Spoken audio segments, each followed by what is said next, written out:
Mix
rice mill initially was started by my father in the year 1963.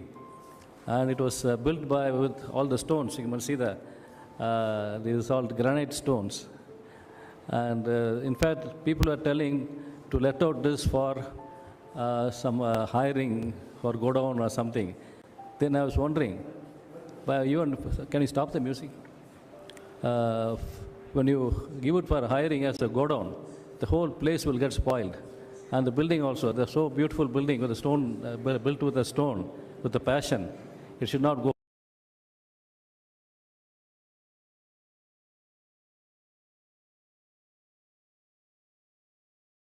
But as I started, it went on and on.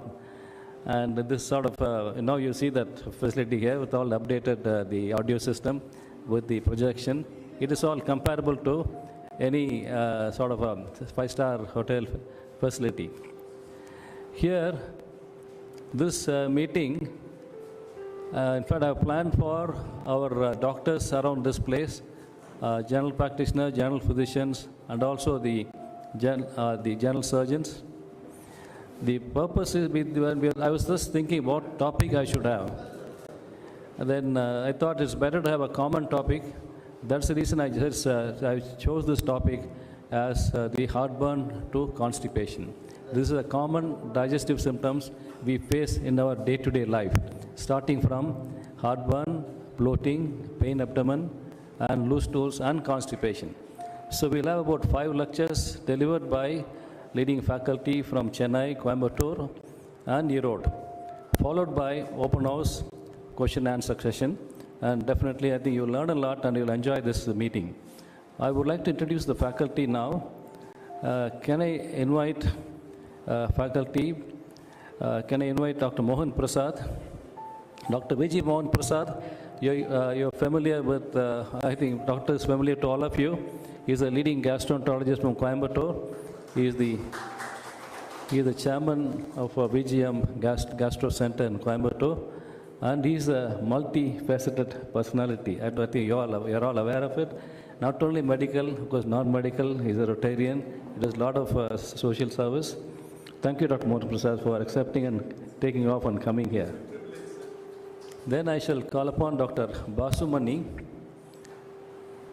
Dr. Basumani, he's a senior gastroenterologist from Chennai. And he has practiced in England for several years. And then last 8 years, Dr. Basumani is in Chennai. He has worked in several places. Now he has joined in Apollo. Again, Dr. Basumani, like Mohan Prasad, is a multifaceted personality.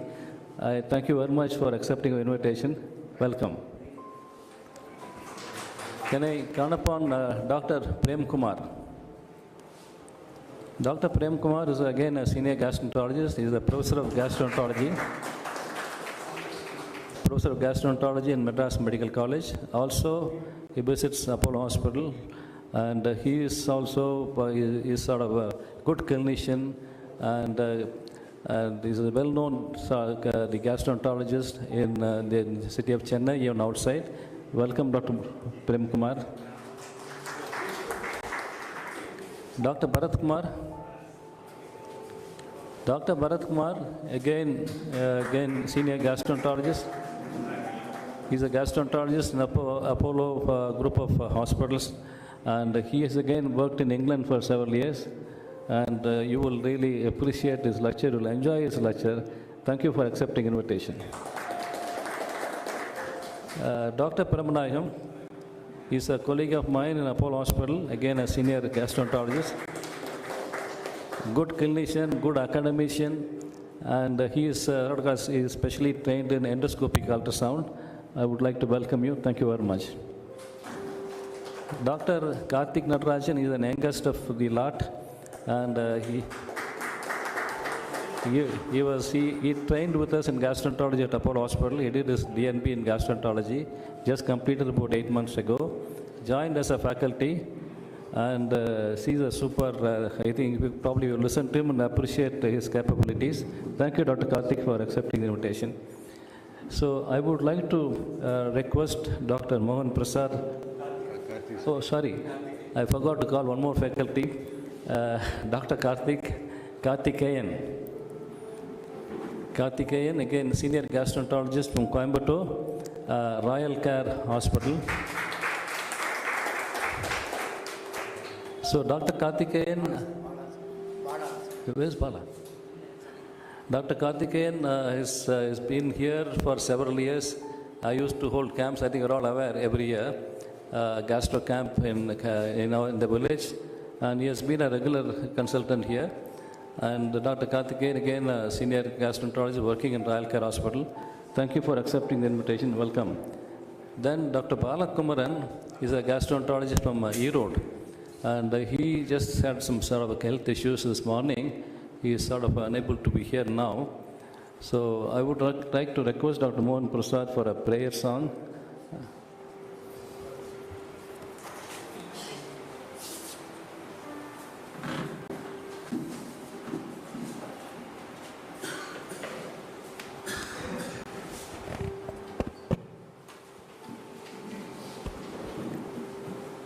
நாடி தேடி தொழுவார் பால் நாணத்தாக திரிவேனோ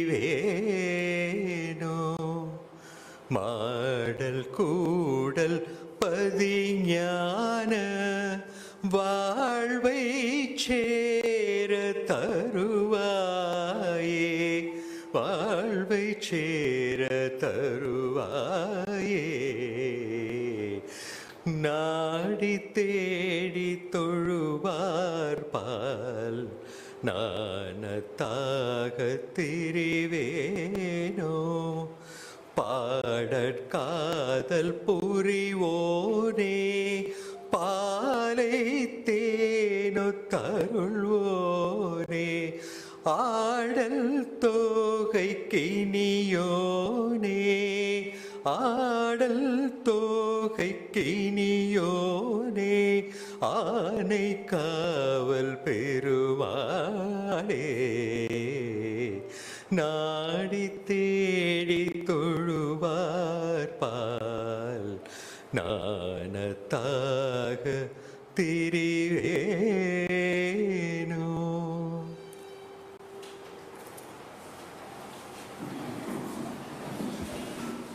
Now I shall request Dr. Mohan Prasad and Dr. Karthikeyan to chair this scientific session and conduct the proceedings, and all of us will move to the.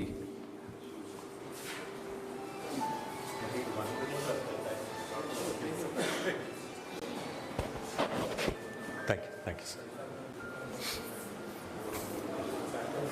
எல்லோருக்கும் இனிய மதிய வணக்கம்.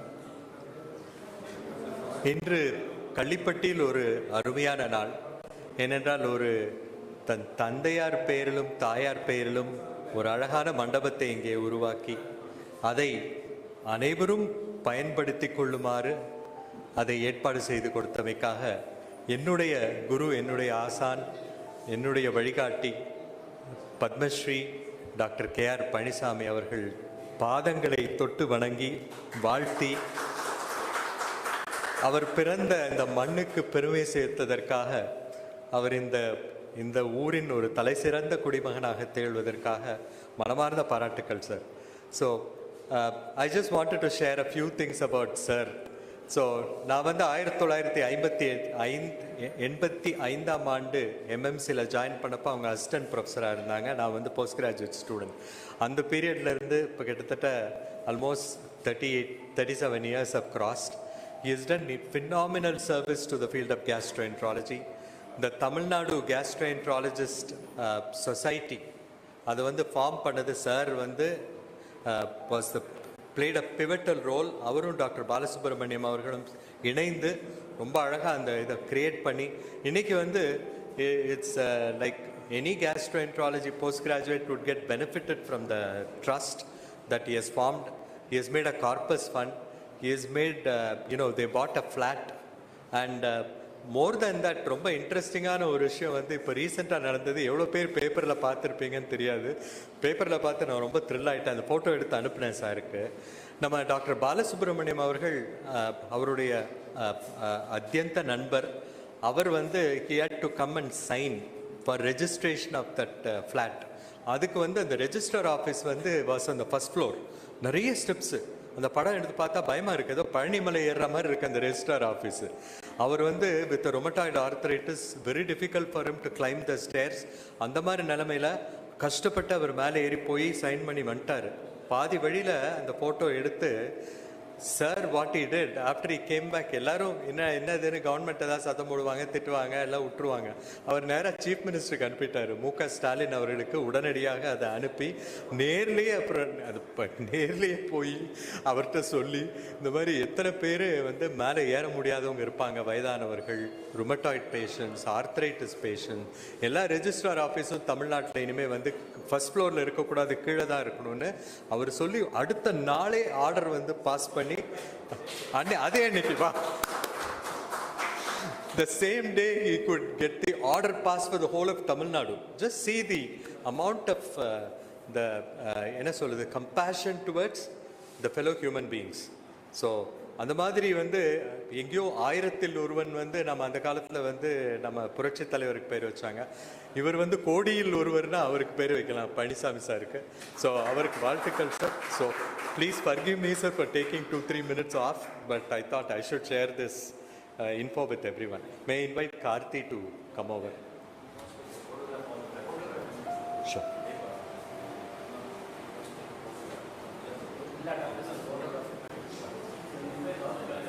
All the faculty members, please come up on stage.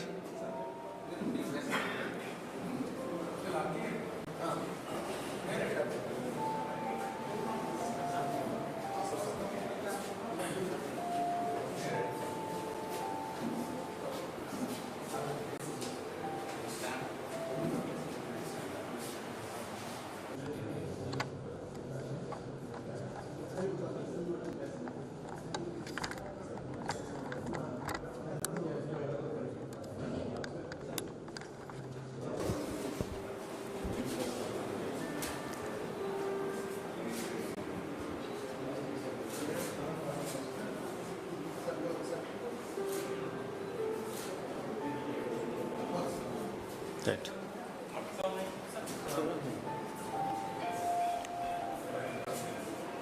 Thank you.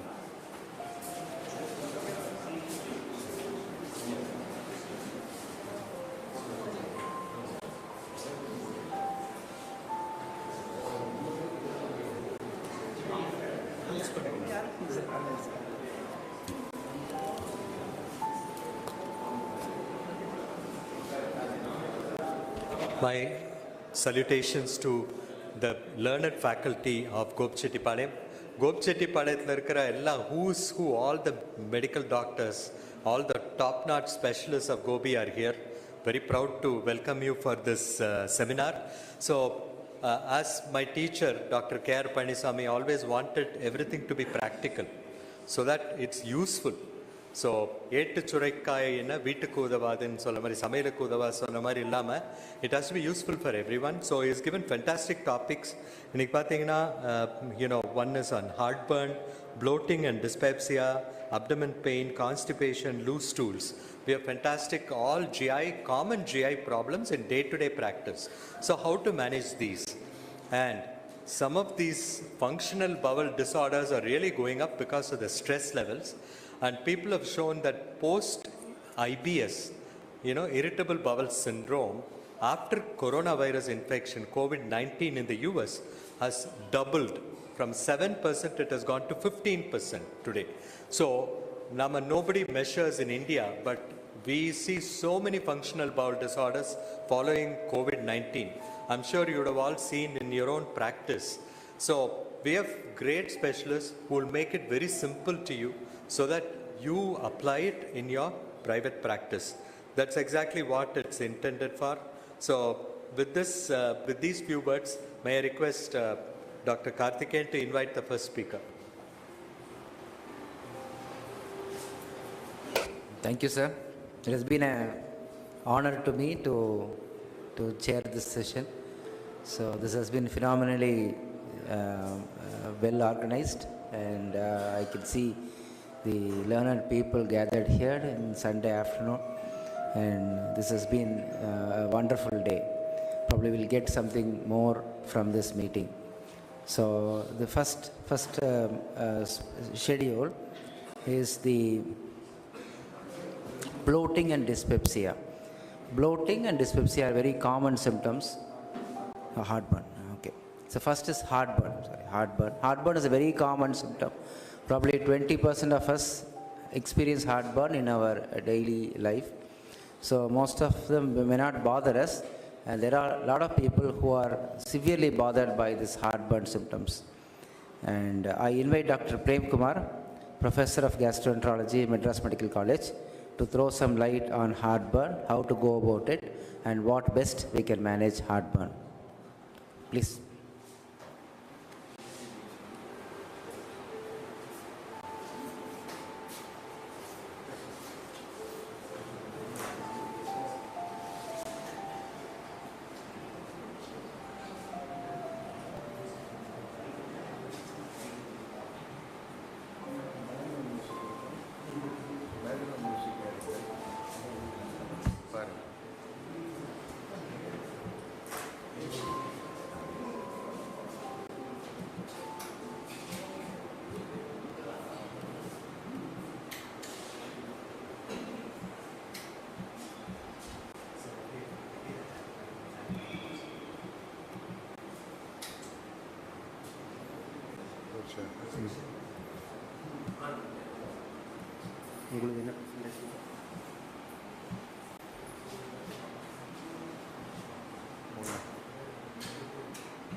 Good afternoon, everybody. At the outset, I would like to thank the chairpersons, Dr. VGM and Dr. Karthikeyan. Before that, I would like to thank my teacher and mentor, Dr. Kerpe sir, for giving me this opportunity. I'm sure that the topics we're going to discuss today or talk on today is going to be very common problems which we encounter on a day-to-day practice. Everybody in this hall would have definitely experienced at least one episode of heartburn during their lifetime. So I'm going to talk on heartburn and give a brief overview on heartburn. And at the outset, I would like to bring greetings from MMC and Rajiv Gandhi Government General Hospital, where this is my alma mater, where I did my MBBS and MD. And this building, this lighting is on the day of the new tower blocks, inauguration of the day of the two new tower blocks. Hope my talk also is as bright as this. Coming to the heartburn per se, heartburn is the most common symptom of gastroesophageal reflux disease. What exactly heartburn means? It is a burning sensation in the retrosternal area. It is otherwise known as pyrosis or cardialgia. How does it present? As I told you already, it's a retrosternal discomfort. It presents as a squeezing or a burning pain. It is located substernally. It can relate to the neck, jaw, arms, or back, and it lasts minutes or hours. And it resolves spontaneously or by taking antacids. It usually occurs after a meal, and at times it awakens a person or a patient from sleep. And it is exacerbated by stress. And it can worsen when you bend or lie down, especially after a meal. And it occurs commonly after a meal. When does it become troublesome? It becomes troublesome. It is classified into mild or severe symptoms. When it is mild, it occurs 2 or more days in a week. And moderate to severe symptoms occur more than 1 day in a week. When these two entities happen, the symptoms become troublesome. Heartburn, as you all know, as I told you, these are the common manifestations of heartburn. Every heartburn should not be treated lightly as regurgitation of acid. We should differentiate it from a functional heartburn as well as from coronary artery disease. How do you differentiate from coronary artery disease? Chest pain, which is accompanied by sweating, vomiting, difficulty in breathing, or pain that worsens with activity, should be taken seriously and should seek a medical attention. And if this kind of chest pain occurs with risk factors like a person who's having diabetes, dyslipidemia, hypertension, so all these things should be, the cardiac etiology should be ruled out. And especially if there is a family history of coronary artery disease, a retrosternal burning pain which worsens with activity with breathlessness should not be treated as an ordinary heartburn, and definitely a cardiac event should be ruled out before treating this as a coronary artery disease event. What is a functional heartburn? This also presents as a burning retrosternal discomfort or a pain. And there will be, even in spite of if it is going to be a definite reflux of acid, there will be symptom relief with PPI. In a functional heartburn, there will not be any symptom relief despite taking optimal anti-secretory therapy. And when you investigate the patient, definitely there will be evidence of absence of GR as the cause of the symptoms. And before labeling it as a functional heartburn, we'll have to rule out major motor disorders like achalasia cardia and other disorders like eosinophilic esophagitis before labeling the patient as having a functional heartburn. What are the mechanisms? Mechanisms till day for functional heartburn is not clear. Probably it can be due to increased sensitivity to chemical stimuli or a mechanical stimuli or electrical stimulation, or however, there is no data to support this mechanism of action. And definitely, psychological comorbidities play a major role in causing functional heartburn. And as I told you, heartburn is the most common symptom of GERD, gastroesophageal reflux disease. The anti-reflux barrier, which is there in the esophagus and the OG junction, plays a major role in preventing heartburn. This includes intrinsic LES pressure, extrinsic compression of the lower esophageal sphincter by the diaphragm, and by the intra-abdominal location of the LES, and integrity of the phrenoesophageal ligament, and maintenance of the angle of phase. All these factors play a role in preventing significant reflux of acid into the esophagus and causing symptomatic heartburn. Coming to the pathophysiology of GERD, multiple factors play a role. It can be divided into esophageal factors, factors involving the lower esophageal sphincter, factors involving the stomach, and as well as the duodenum. When it comes to the esophagus, when there is impaired esophageal clearance, when there is impaired salivary secretion which neutralizes the acid, symptoms of heartburn can occur. And similarly, when the mucosal defense of the esophagus is kind of deranged, this can cause symptomatic heartburn. When it comes to the OG junction, presence of hypertonia and excessive, transient, or inappropriate relaxations of LES can cause heartburn. And when there is delayed gastric emptying, especially in a case of gastroparesis, can also cause acid reflux and causing heartburn. Sometimes when there is pyloric incompetence, we call it double reflux, which is duodenal-gastric reflux, which contains bile and acid, which can cause heartburn. So these are some of the pathophysiological reasons for heartburn. So what are the risk factors? Definitely obesity is a risk factor, reduced physical activity, consumption of alcohol, smoking, not having a proper sleep, and excessive intake of fat and chocolate in the food, and patients with respiratory illness, and definitely patients who have psychiatric problems will have symptoms of heartburn. What are the predisposing factors? When it comes to food, certain food substances like fat, chocolates, and carminatives cause a reduction in the LES pressure, causing more significant acid reflux, leading on to significant heartburn. And sometimes tomato, citrus fruits, and excessive coffee and tea can also cause symptoms. When it comes to drugs like xanthines, calcium channel blockers, benzodiazepines, or opioids, which reduce the LES pressure, can cause significant heartburn.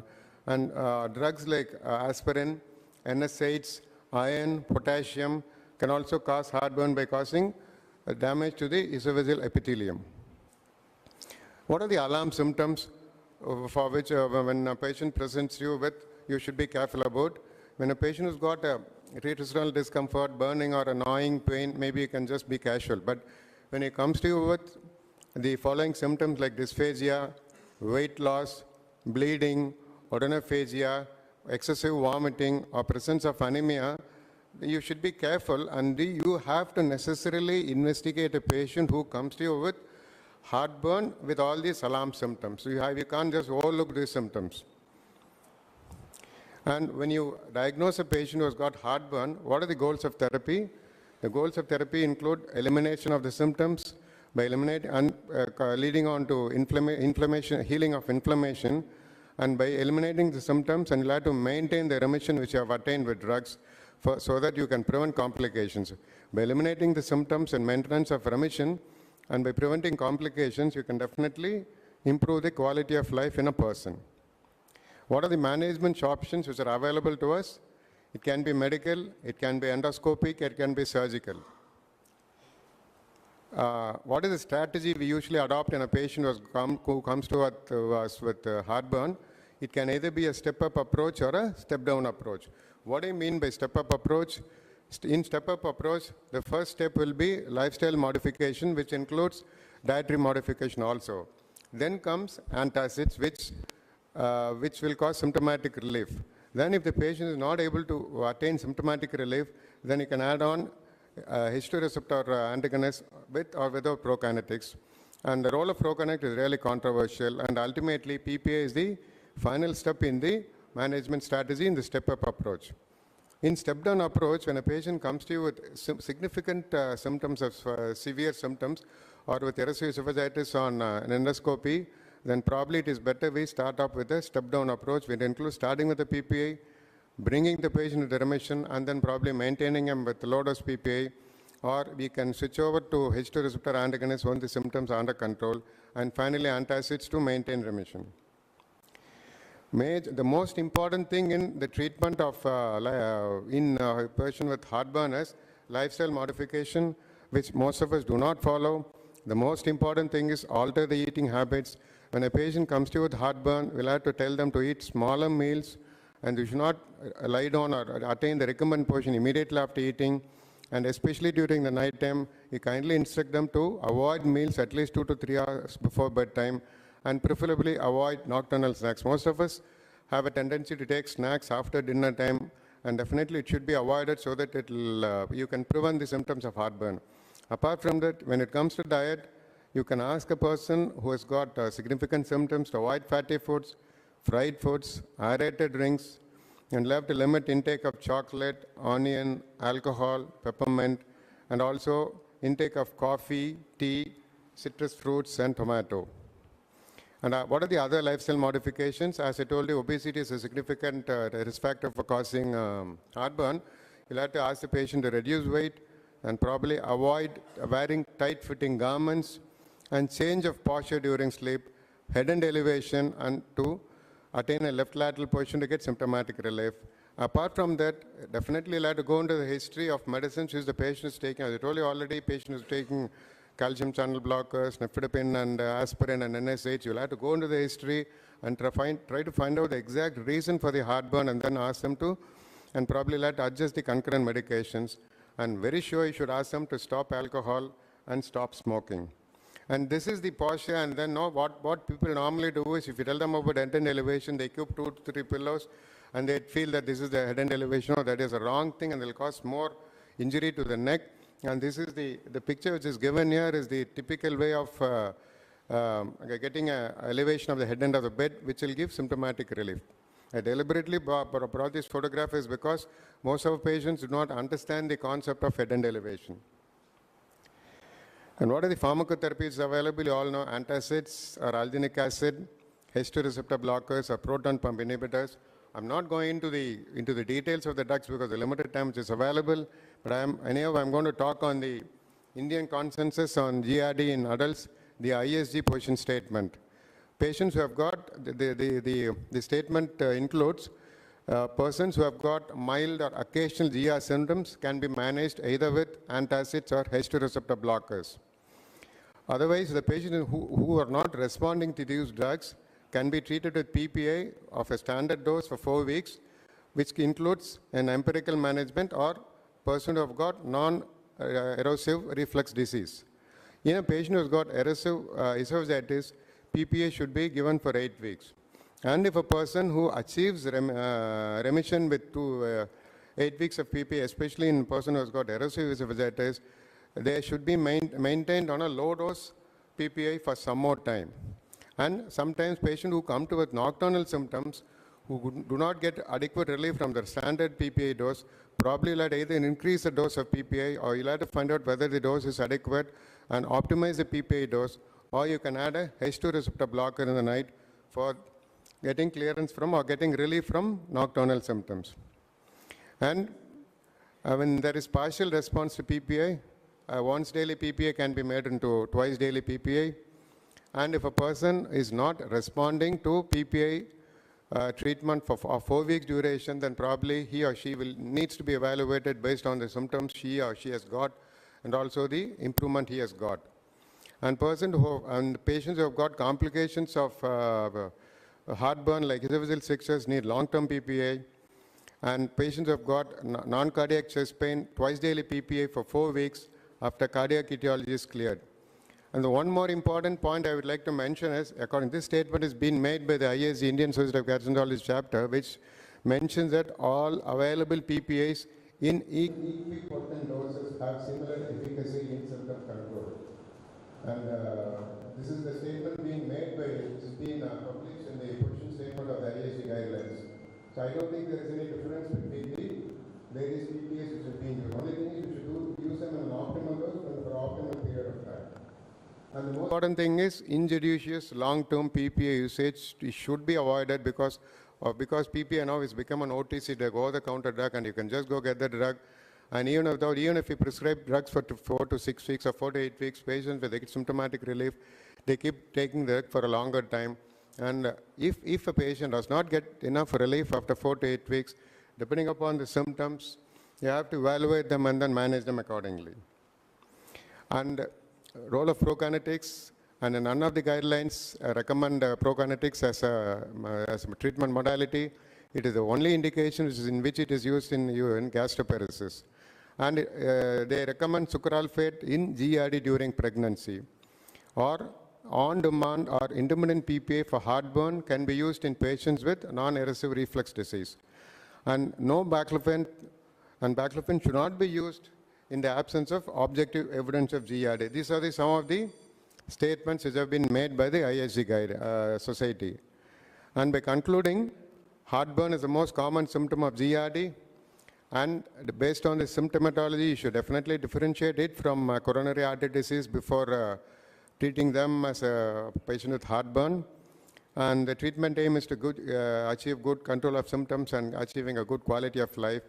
And lifestyle modification is a very important step along with medication. And when it comes to drugs, PPA is the mainstay of treatment. Thank you.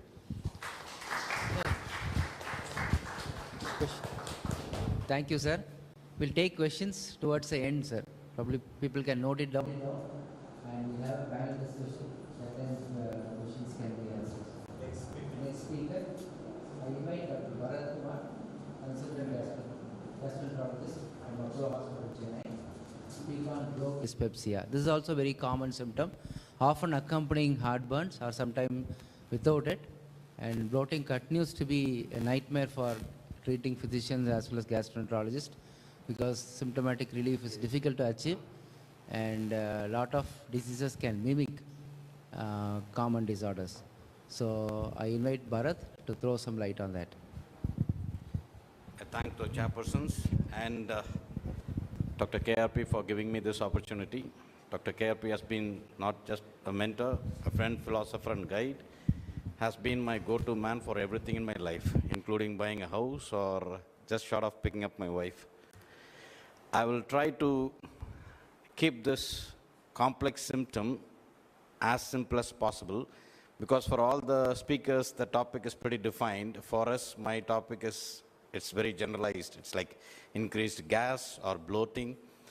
And it's a very common symptom which people come across, and it's a nightmare to treat. People come with weird ways of saying their symptoms, and someone will say it as an upper abdomen bloat, someone will say it as simple too much of gas, or someone will say it as indigestion, and someone says too much of flatulence and belching.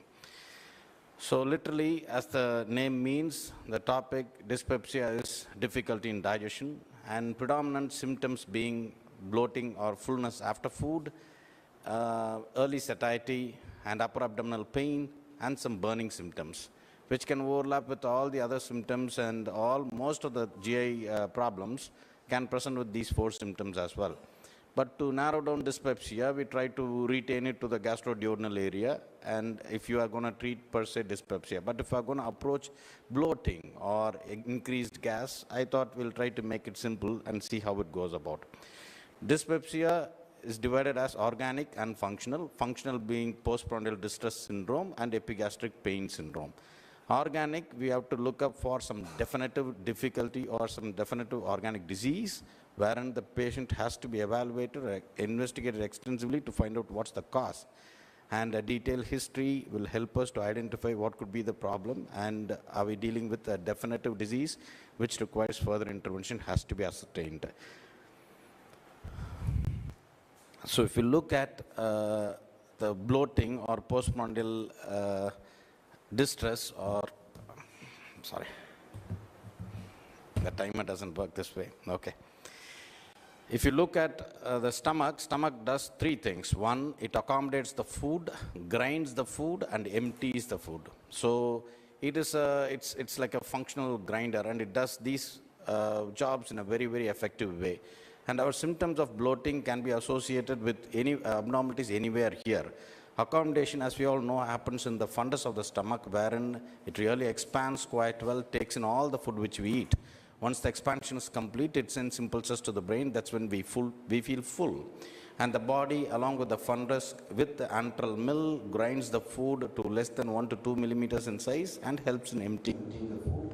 Wherein in the small bowel, it's mixed with pancreatic juice and bile, food is digested, nutrients are absorbed, and leads on to as empty into the colon as waste.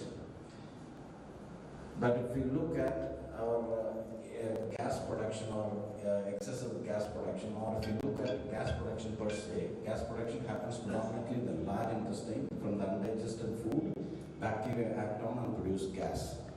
And 95% gas is reabsorbed, only 5% is passed out. If someone says if he has got excessive gas or excessive bloat and he feels too full, there are only 4 simple possibilities. We'll try to keep, we are not going extensively deeper, but in clinical practice, if we try to keep it as 4 simple problems and concentrate on these, we'll be able to identify and treat quite effectively. First is food intolerance. Most people might not digest certain food well. Certain people might be allergic or intolerant to potatoes, or certain people might be intolerant to milk, and certain people broad beans. They might not be digesting those food well, so too much of substrate for the bacteria in the colon to act on, so too much of gas. That is number 1. Number 2, there is a good balance of good and bad bacteria in the small bowel. When the balance is tipped towards bad bacteria, when the food comes down into the small bowel itself, it is broken down to gas. So small intestinal bacterial overgrowth, precipitating conditions like diabetes, thyroid disease, recurrent surgeries in the abdomen can all cause unwanted bad bacteria or a colon type bacteria to grow up in the small bowel, leading on to too much of gas production. Third is delayed emptying of the stomach. Stomach's grinding or emptying time normally is of 120 minutes. If you have thyroid disease or diabetes, it can get delayed to 140 minutes or even 200 minutes, in which food stays in for longer time. So the patient feels bloated and he feels too much of gas to belch, and he keeps on doing that. He might even say he feels full after food, or he keeps belching. Fourth is everything will be normal, but there is a perception of normality. The patient finds it quite abnormal. So in a place where our intestines can hold 500 ml, 300 ml, he finds it very difficult, and he feels full and he feels like passing wind, or he feels emptying his bowels, or he feels like belching, which predominantly is functional bowel disease. So to categorize patients with abdominal bloat, are we dealing with predominant stomach related bloating, or small bowel type bloating, or bloating secondary to constipation, and belching due to aerophagia or chewing gums or eating habits, too much of aerated drinks, and whether that is the reason for our functional belching secondary to stress and anxiety. So if we look at, if there is a gastric type bloating, how do we differentiate? Symptom of onset less than 30 minutes, predominantly gastric bloating. Functional dyspepsia, delayed emptying of stomach, gastroparesis, disorders of accommodation wherein the fundus expands quite well and takes in the food if it doesn't happen that way, or a structural gastric outlet obstruction. We'll have to go in for OGEs and HbA1cs and gastric emptying studies if the patient is not getting better with your conventional types of treatment. If the symptom of onset is more than 30 minutes after eating, we are thinking about predominantly small bowel type bloating, where is irritable bowel, celiac disease, dietary reasons, small intestinal bacterial overgrowth, all has to be looked up. Definitive risk factors or definitive parameters leading on to then investigations for celiac disease or hydrogen breath test for H. pylori all to be done. Or small bowel overgrowth is also need to be done. And gas bloating with constipation, slow transit constipation, functional disease, dysenergic defecation. Anyhow, my fellow speakers are going to talk on constipation in detail. Various tests to assess for any precipitating factors needs to be looked. Belching predominantly is functional disease, and wherein it's usually habitual rather than looking at predominant disease, because as I said, gas production happens largely in the large intestine. The air in the stomach is secondary to what we swallow when we eat and speak. Or if there is a significant delay in emptying, then people tend to belch. So a detailed history, a good conditions for alarm features all need to be checked, and we have to look up for certain simple questions to assess whether the person has got constipation predominant type of bloating or small bowel type or gastric. Can you like to rule out an early satiety? Can you eat a full plate of food, or do you have regular good bowel movements? All needs to be checked. Examination, including a rectal examination, is very, very valuable and should be a good detailed examination and a detailed history. So the various tests which we can do if we are having significant alarm features, and if the patient doesn't get better with your usual trial with PPIs and prokinetics, endoscope to rule out any H. pylori, to take some tissue for H. pylori, or to look out any for gastric outlet obstruction, or a delayed emptying showing stasis of food, test to identify H. pylori, breath test, and we have flow test and rapid urease test. All needs can be done to identify H. pylori infection. Gastric scintigraphy is a radionucleotide labeled technetium scan, which can be used to identify delayed emptying or to prove gastroparesis in patients who have got intractable symptoms, not getting better with your conventional ways of treatment, which all can be done in a good tertiary care setup. So to highlight on the alarm features, which is very, very important, because bloating can be really simple, or bloating can be a major symptom or only symptom of a major disease. So when we are checking with any GI symptom for that matter, let it be heartburn or gastric bloating or excessive wind or constipation or loose stools or altered bowel habits, we need to be really thorough with these alarm features. Make sure that we don't miss out on anything, including abdominal mass, difficulty in swallowing, diarrhea with large volume diarrhea, bloody diarrheas, nocturnal symptoms, significant pain, fever, GI bleed, jaundice, lymphadenopathy, late onset symptoms, painful swallowing, chronic pancreatitis symptoms, and unintentional weight loss, all need to be looked up. So I have a few symptoms which always will cover up most of the things: unexplained weight loss, persistent loss of appetite, persistent vomiting, nighttime symptoms, altered bowel habits, loss of blood, and severe pain. Always be thorough with these 7 symptoms so that we don't miss out on any of those significant organic disease. Certain diseases, certain foodstuff which can cause these sort of bloating and belching have been listed out here. But what I would like to concentrate is more on the eating habits, wherein eating really fast, which is very common among South Indians, is one simple reason for having excessive bloat. So chew well and eat. And if you are looking up at dyspepsia, presence of alarm features, endoscopy is the gold standard investigation. Straight away endoscope, look up for and treat according to what we find. If there are no alarm features, if you are dealing with a high prevalence H. pylori area, treat with PPI empirically. If they are feeling better, follow up. If they are not, we need to do specific tests, and we need to find out further investigation needs to be done or not. So bloating is a very vague symptom, so we need to establish a trusting relationship, and it's a difficult to treat problem. So a long, good relationship needs to be maintained. We have to categorize the patient based upon how the bloating is, whether it's predominantly gastric, small bowel, or bloating with constipation or functional belching. Excessive gas production can happen because of various problems. Food intolerance, small intestinal bacterial overgrowth, delayed emptying, and perception problems needs to be in mind. Always make sure we don't miss out on the alarm features like unexplained weight loss, persistent vomiting, nighttime symptoms, loss of blood, and early satiety, altered bowel habits. Make sure we don't miss out on any organic symptoms. Late onset symptoms in elderly people always have to be test and treat strategy. Don't try anything empirical. Thank you very much. Thank you, Dr. Bharat. You make it very, very simple, concise, and easy to understand. So next, I invite Dr. Sathy to talk on abdominal pain. Over to you.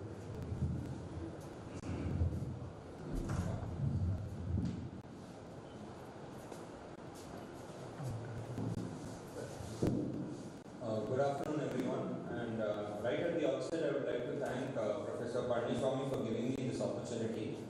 My topic is abdominal pain, so I don't have a specific symptom. Pain can be a symptom, but it deals with practically all the organs in the abdomen. So if you see abdominal pain, it's one of the most common cause to consult a gastroenterologist. As per a survey done, almost 30 to 40% of the patients who present to a medical gastroenterologist present with abdominal pain. It's also referred to as the Pandora's box. Now, I'm not going to go into Greek mythology, but why? Because we don't know what is going to turn out. It's very simple. If somebody comes with chest pain, it's either musculoskeletal, something above, or it's the heart. Whereas when it comes to the abdomen, the patient will just come holding his hand, and we really don't know what we are dealing with. So I'm not going to talk about the treatment in detail. I'm going to talk more about an approach or a basic way to approach a patient with abdominal pain. We'll start with a basic case. We have a 57-year-old male who's undergone a liver transplant sometime back for hepatitis B.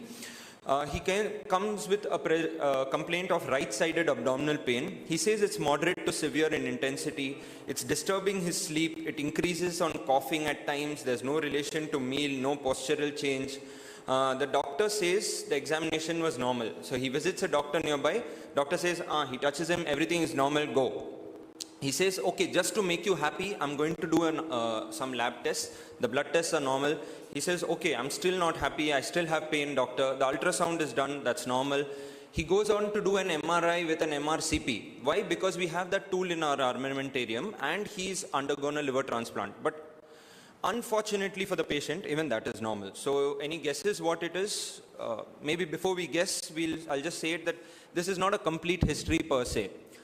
So abdominal pain, if you see history-wise, this is one of the most famous photographs probably in the history of medical knowledge. This is painted by Sir Luke Fildes in the year 1891. So the gentleman you see to the left, he is the doctor who is examining Sir Luke Fildes' child.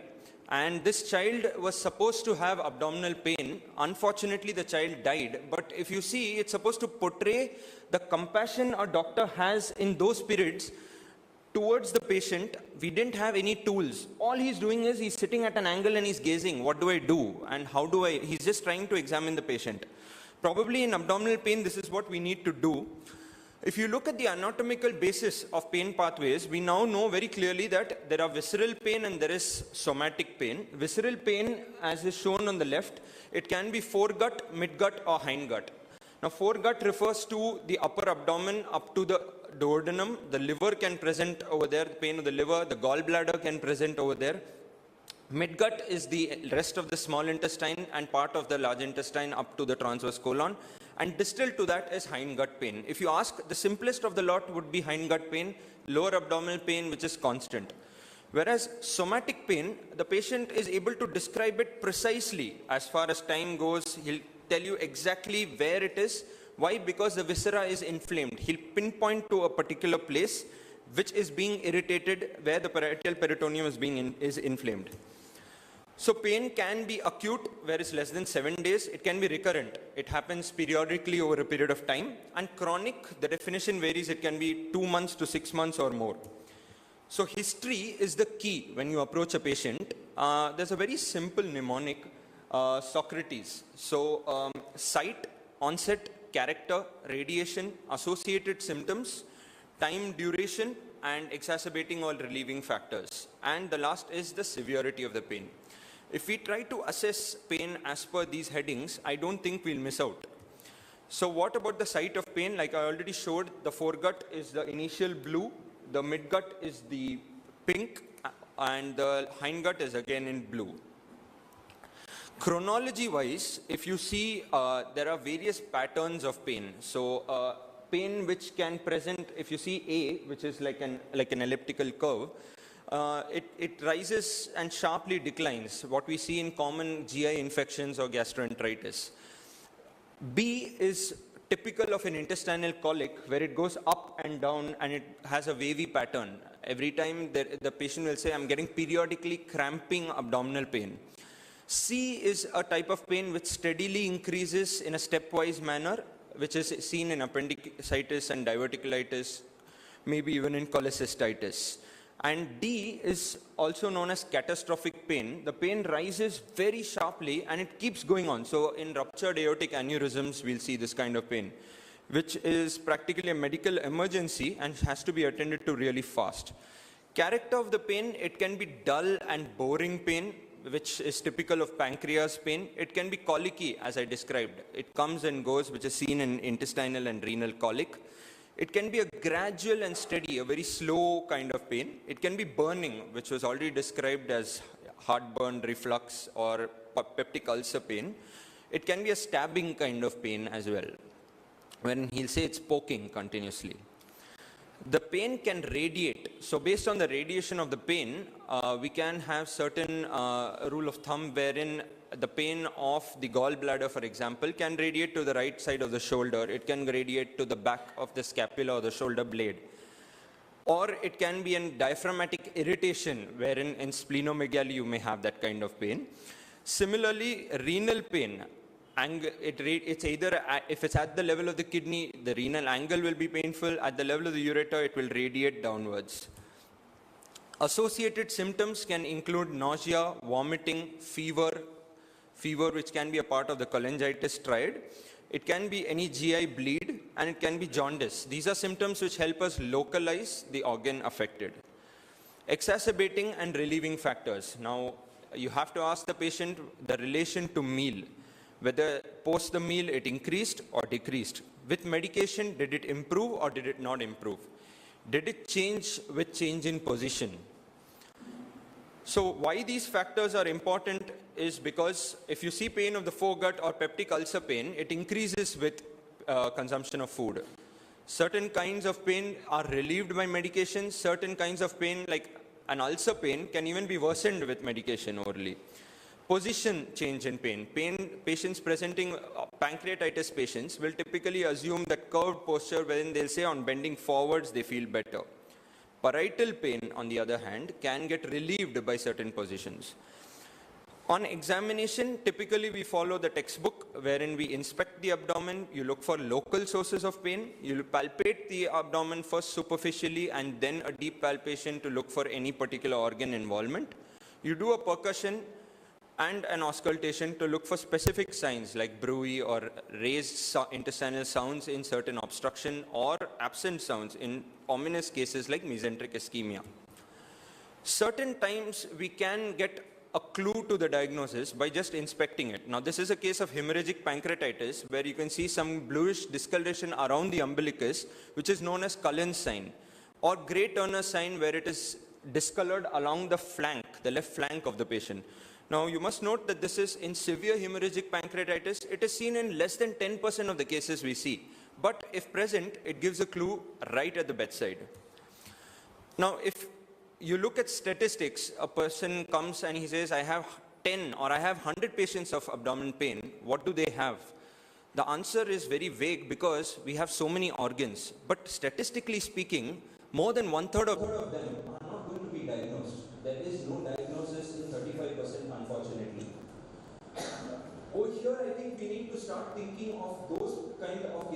where some rarer causes lead to acute pain in the abdomen, like metabolic causes. So you have acute intermittent porphyria, you have diabetes mellitus presenting with diabetic ketoacidosis can present with abdominal pain, lead poisoning can present as abdominal pain, and hyperparathyroidism can also present with abdominal pain.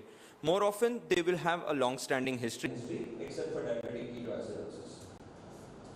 Now, can the pain be functional? Yes, with increased understanding of the gut-brain axis, we know now that there is an entity called as functional pain, and it's not that the patient is faking it. So organic pain usually will be associated, it will be acute, it will be persistent, and it will be increasing in intensity, whereas functional pain will be unlikely to change. Organic pain is sharp and localized, or here it can be at various locations. Organic pain is usually nocturnal. The patient's sleep is going to be disturbed. Functional, no nocturnal pain. He's going to sleep fine. The organic pain is usually away from the umbilicus. Why? Because the pain dictates the site. Whereas in functional, our brain dictates that, oh, it's most commonly at the umbilicus. This is how you have to hold your hand. Organic pain is associated with nausea, vomiting, fever, anemia, raised ESR. Whereas in functional pain, it will be associated with multiple somatic complaints like headache, dizziness. They will not associated psychological stress in organic, but it can be associated in functional. Now coming back to a case which I just presented to you all, the history was not complete and neither was the examination. All we had to do was examine the back, and these were the vesicles which were seen, and this was a case of herpes zoster which presented with abdominal pain. Treatment with valcyclovir and treatment for the post-herpetic neuralgia with gabapentin or pregabalin can do the job. A second case, we have an 18-year-old male. He presents with upper abdominal pain, which is sudden in onset, moderate to severe in intensity. He calls himself a fitness freak. He says that he did a deadlift. Now, what is a deadlift? They lift one huge barbell loaded with weights, and he did it just one day back. He goes to the doctor. Doctor says, oh, you're lifting weights. It's known to cause acid reflux. This is GERD. He gives him a PPI, and he says, go home. He comes back and he says, I'm not happy with the doctor, I'm not happy with myself, I'm not happy with the diagnosis. What can it be? In such cases, you have to always think of parietal pain. Many times, what happens is they can have a rectus sheath hematoma, they can have a mild muscle pain or a rupture, which can present as this kind of pain. A simple test is bedside, what we do is a Carnet test or a Carnet sign, wherein you can tell the patient to lift the chin to the chest position or lift the legs, one of the two, which tightens the abdomen. And if the pain increases, it's usually parietal in nature. If the pain decreases, it's more towards an intra-abdominal pathology. A last case that we have is that of a 42-year-old male with recurrent abdominal pain radiating to the back. He says the pain is going to increase with food. Doctor, I don't want to consume food. He used to consume alcohol regularly in the past. On examination, it's negative except for emaciation. It's very obvious that this patient is having a chronic abdominal pain which is recurrent in nature, and it's now, this patient is usually how a patient with pancreatitis presents to us.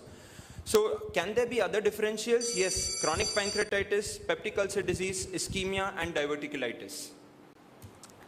So when you evaluate such a patient, after taking a thorough history, we have a lot of tests like a blood count, a renal function test, a liver function test, amylase and lipase for the pancreas.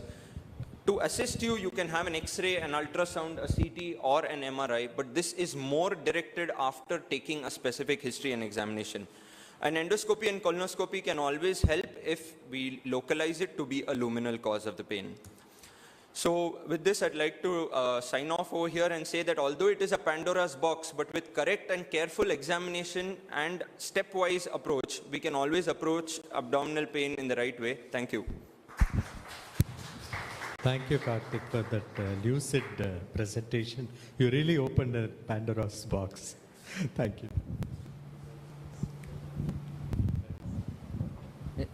Thank you, Karthik. Next, I invite Dharmanaya, Principal Gastroenterologist at the hospital, to talk on constipation. Therefore, you have to relieve us of the constipation. You have to make a good delivery. Good afternoon, sir. Thank you so much. I'll try my best. I'll assure you that. Thank you for giving me this opportunity, sir. Again, it's a pleasure to come back to Kallippatti always. We used to have camps, but this time around, sir decided to have a CME, and we usually getting our patient interaction, but this kind of thing, more physician interaction. I think we're very happy to come around and share our thoughts with you. So, my thought the day is about constipation. So we'll go through this in the next 10 minutes. This is the outline which we are going to discuss. So what does constipation mean? I mean, constipation means different things to different people. Some will say that I'm not passing stools every day. That is constipation. For some, passing stools 2 or 3 times a day, a sense of incomplete evacuation, like something is left behind in the colon or in the intestine, is again termed as constipation. Passing of hard, lumpy stools is also constipation to a few, and difficult to pass stools. How do we quantify it? There is some stool chart. I think, as you see, it's mainly a Western thing, but you can see that depending on the type of stool pattern, that type of stool that is passed, you can classify it as a constipated stool or a loose diarrheal stool. So constipation, there is no one universal accepted definition. So as a physician, I think we have to go in and find out what the patient means when he says he's constipated. There are many types. I mean, what causes this constipation? There could be a primary constipation or a secondary. When I mean secondary, we are looking at any other cause that causes this constipation, like a mechanical obstruction. If you look at the low down, that secondary causes like mechanical obstruction, that you have some stricture due to colon cancer or benign stricture due to some diverticular disease. Or it could be secondary to some other neurological issues like Parkinson's or a spinal cord disorder. Or be due to associated endocrinological reasons like diabetes, thyroid, or hyperparathyroidism.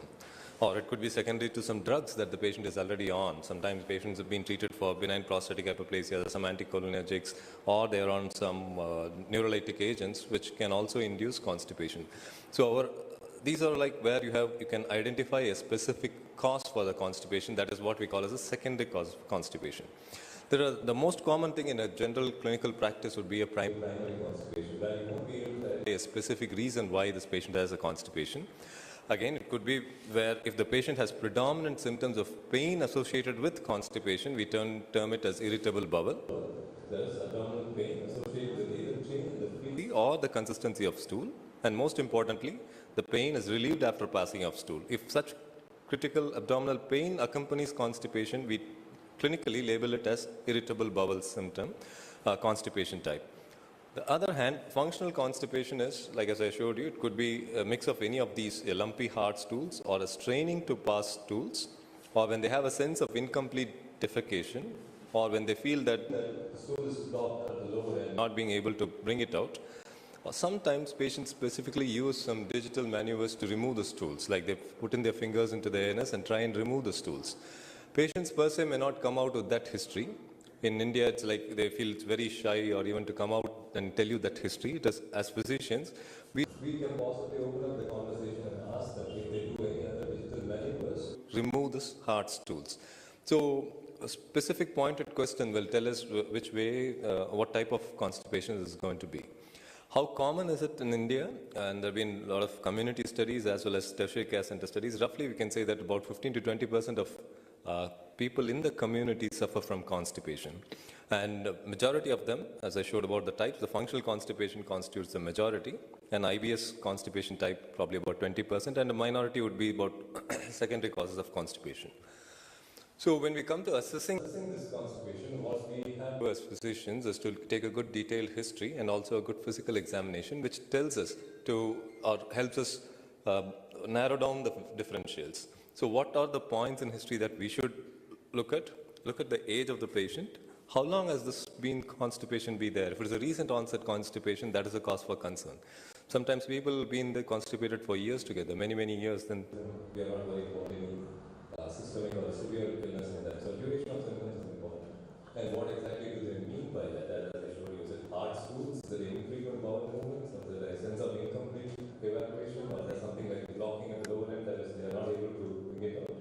So these are symptoms which we specifically need to go in and ask. And specifically, because unless we take this history, the symptoms of fecal evacuation disorder, where the patient gives, or maybe we have to proactively ask them whether they have to strain and they are sitting in the stool, sitting in the restroom for a long time, more than 30 minutes, doing digital evacuation maneuvers or vaginal assist defecation. I mean, unless we ask this history, we may not be able to pick up the subset of because the treatment paradigm for this is completely different from the usual constipation that we generally treat in the outpatient.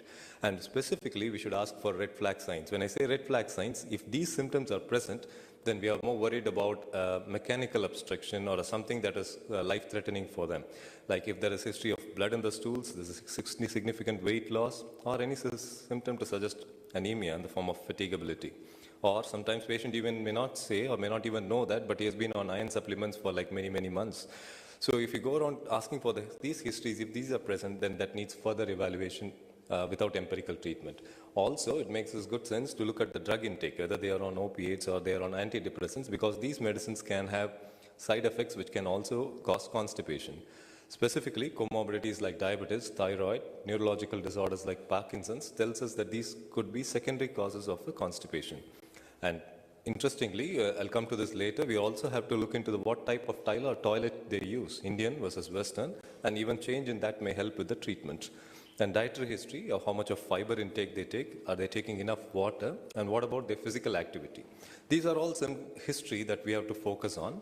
Examination, we should be very focused, looking at signs for red flag signs, as they call, like any pallor, anemia, any future of the systemic diseases, as I told you, any neurological disorders, hypothyroid, diabetes, and most important is a perectal examination, a digital rectal examination. What do we do in that? We specifically look for anal fissures, any rectal growth, or any deposits in the rectouterine or the rectovesical pouch.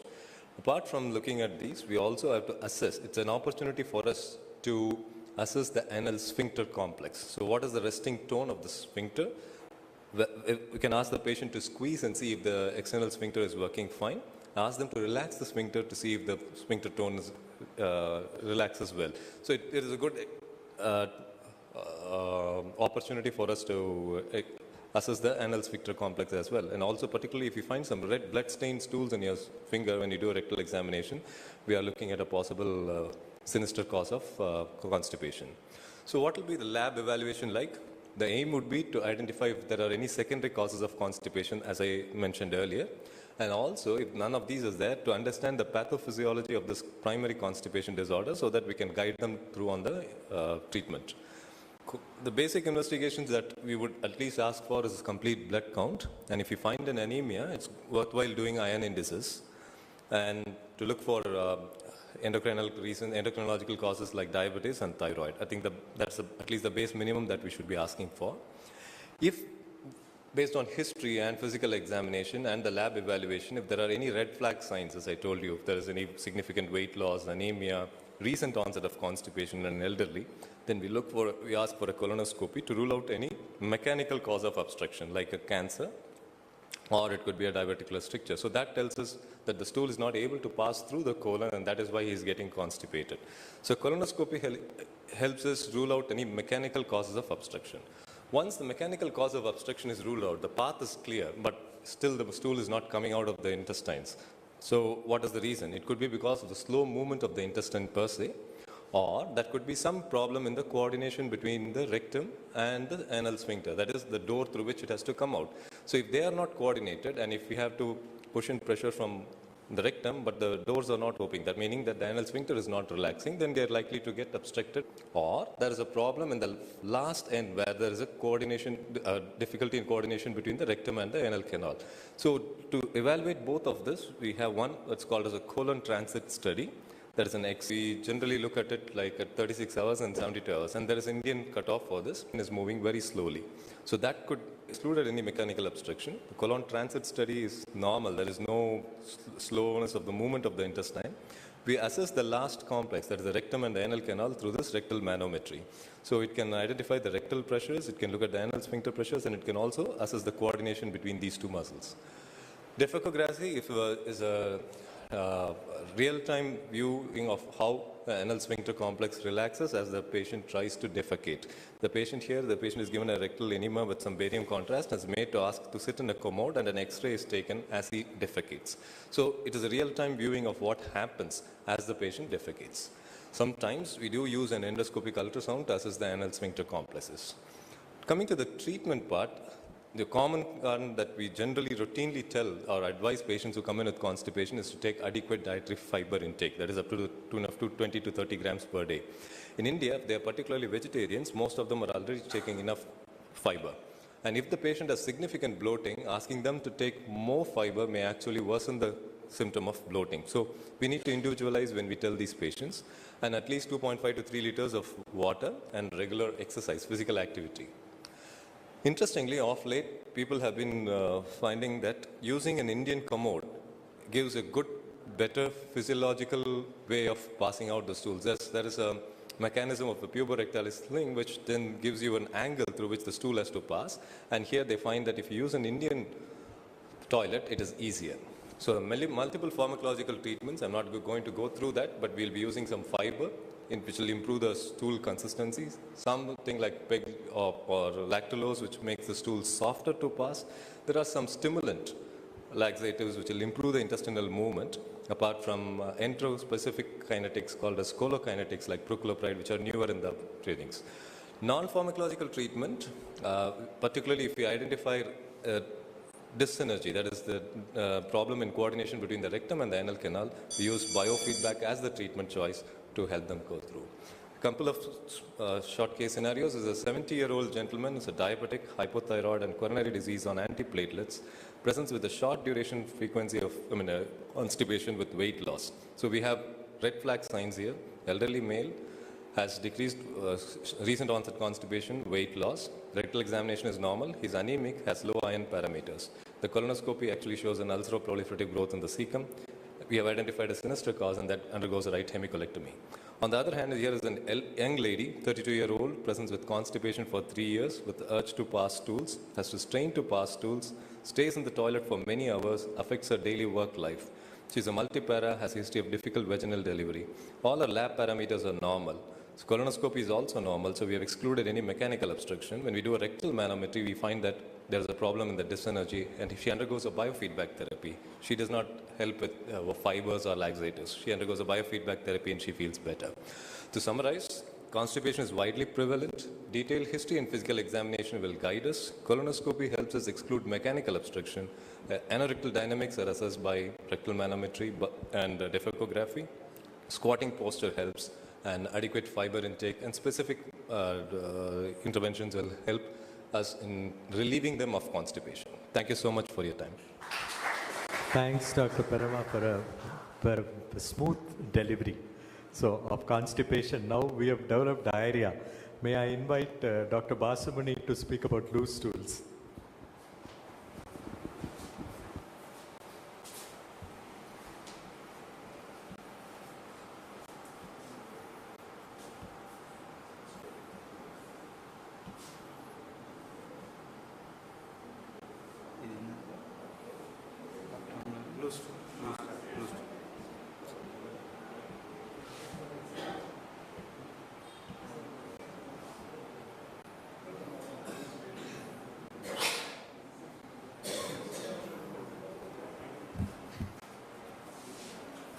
எல்லோருக்கும் வணக்கம். எல்லாருக்கும் தமிழ் தெரியல, யாராவது தமிழ் தெரியாத இருக்காங்களா? தமிழில் பேசலாம் இல்லையா சார்? சார் தமிழில் முதல்ல கேஆர்பி சாருக்காக ஒரு 2 லைன். அதாவது யூஸ்வலாக மரம் வேர்லேருந்து நீர் எடுத்துக்கிட்டு அதுக்கப்புறம் அது பாட்டு வேர் கடைசி வரைக்கும் நீர் கொடுத்துட்டு தான் இருக்கும். So 1 way process. But sir தான் வேருக்கும் நீர் திருப்பி தரும் மரம், வேருக்கும் நீர் திருப்பி தரும் மரம். அவர் மரகதம் ராமசாமி ஐயா அவங்க 2 பேரும் எண்ணோற்றான் கொல் என்று வள்ளுவர் சொன்னாங்க இல்லையா, அப்படி வாங்கி வந்த வரம். ஸோ செத்தாக தான் தெரியும் சுடுகாடுன்னுவாங்க. ஸோ இப்போ ஹார்ட் அட்டாக்லாம் கிளாஸ் எடுத்தால் ஹார்ட் அட்டாக் டாக்டருங்க ரொம்ப கம்மியாக தான் இருப்பாங்க. பட் லூஸ் ஸ்டூல் வராத டாக்டருங்க யாருமே இருக்க மாட்டாங்க. கரெக்டாக? So what I am going to talk is very close to all of you. So உங்களே நினச்சிக்கங்க, எஸ்பெஷலி அக்யூட் டயரியா, அதுக்கப்புறம் பேஷண்ட் நினைக்கலாம்.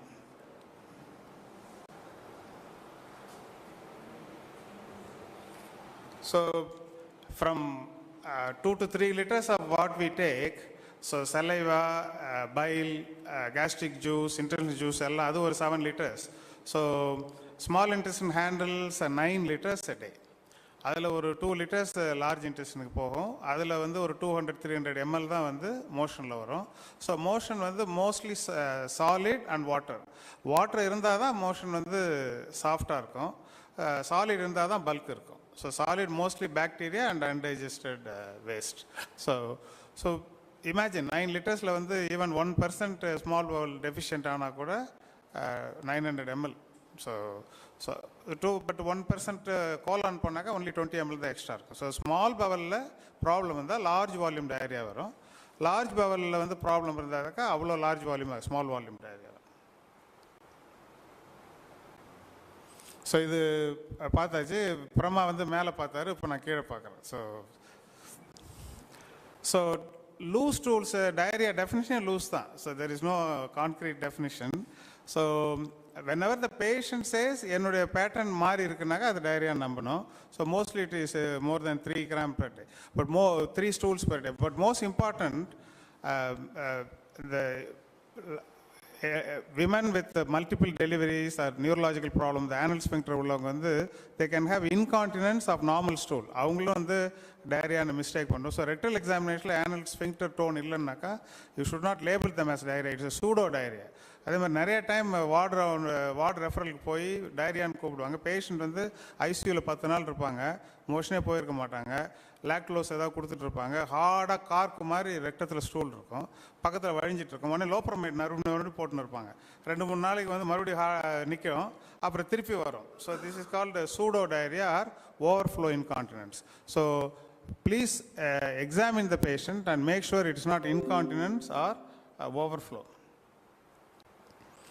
So acute, chronic, persistent வந்து it's no man's land. So most of the time நம்ம எல்லாம் recall பண்ணுங்கள், உங்கள் டயரியாலாம் within few டேஸில் போயிடும், up to 2 weeks.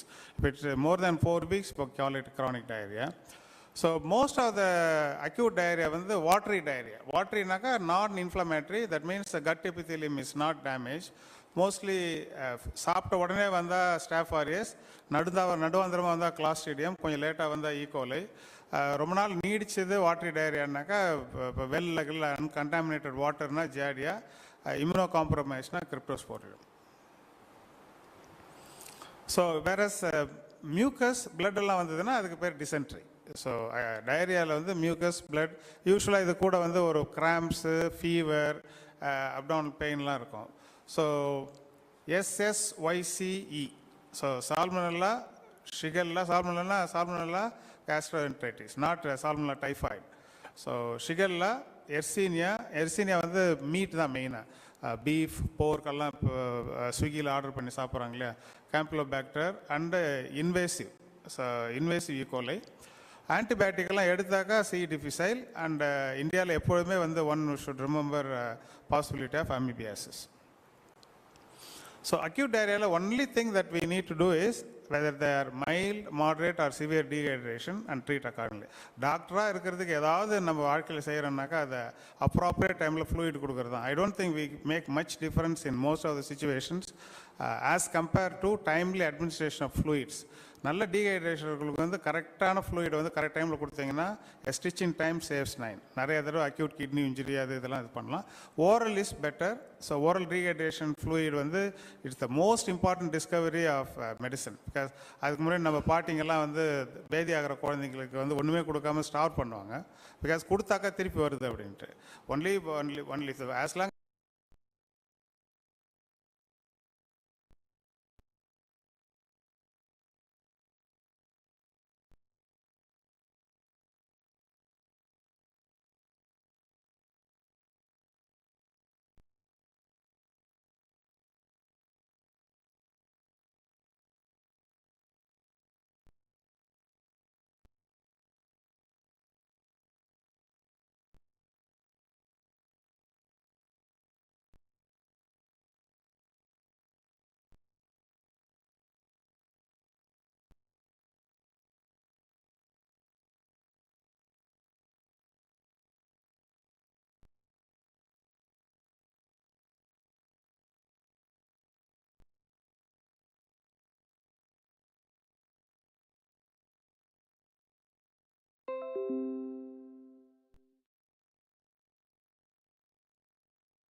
These tests are useful only when there are sinister symptoms in chronic diarrhea or very ill in acute diarrhea.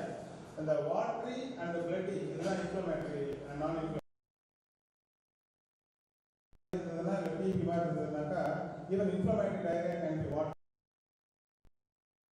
WBC is leaking through the mucosa. So stool WBC content RBC it is watery diarrhea but with some inflammation.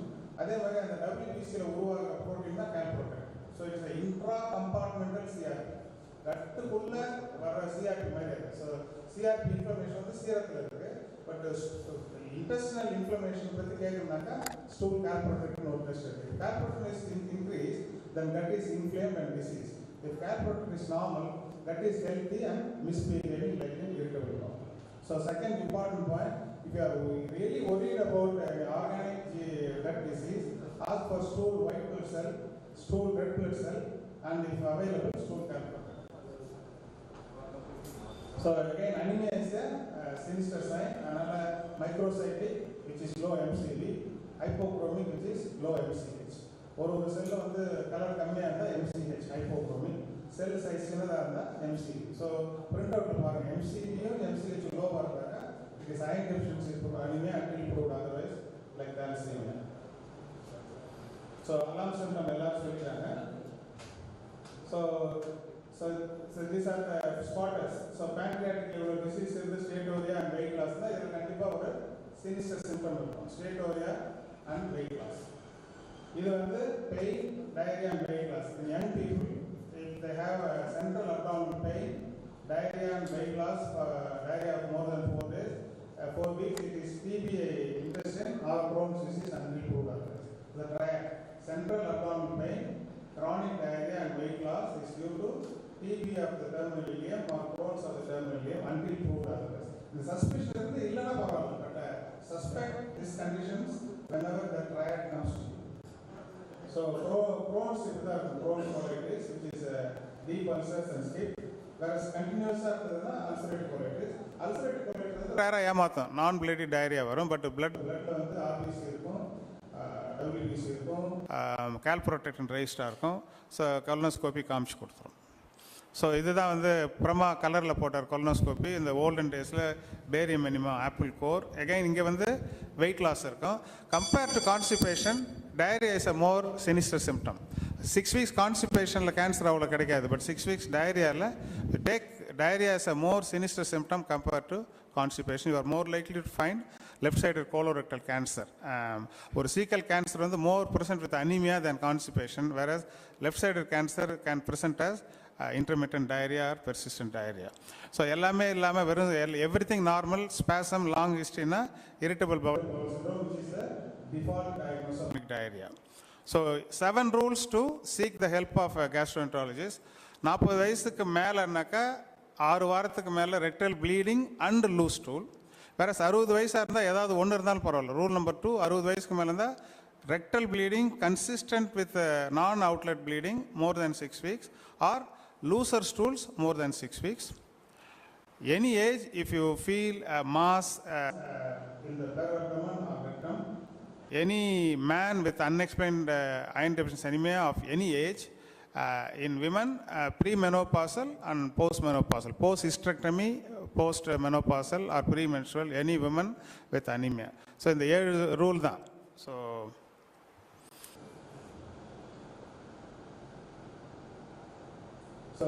that's the thing. Diarrhea வந்து acute antibiotic கொடுக்க வேண்டாம். சிம்பிளாக இருக்கும். Watery diarrhoea இருந்தால் லோப்ரமேட் கொடுக்கலாம். Dysentery இருந்தால் அதுவும் கொடுக்கக்கூடாது. க்ரானிக் டயரியாவில் there is lot of benign people with so-called diarrhea appropriate investigate பண்ணி pick up those few with colorectal cancer, IBD or pancreatic disease. Thank you very much. Thank you very much for that. ரொம்ப நன்றி பாசு அவர்களே. You have prevented a tsunami and a nuclear holocaust. Both you have prevented. You taught them how to prevent these two in your patient. Thank you so much. I think we all enjoyed. So over to the panelists. Karthik.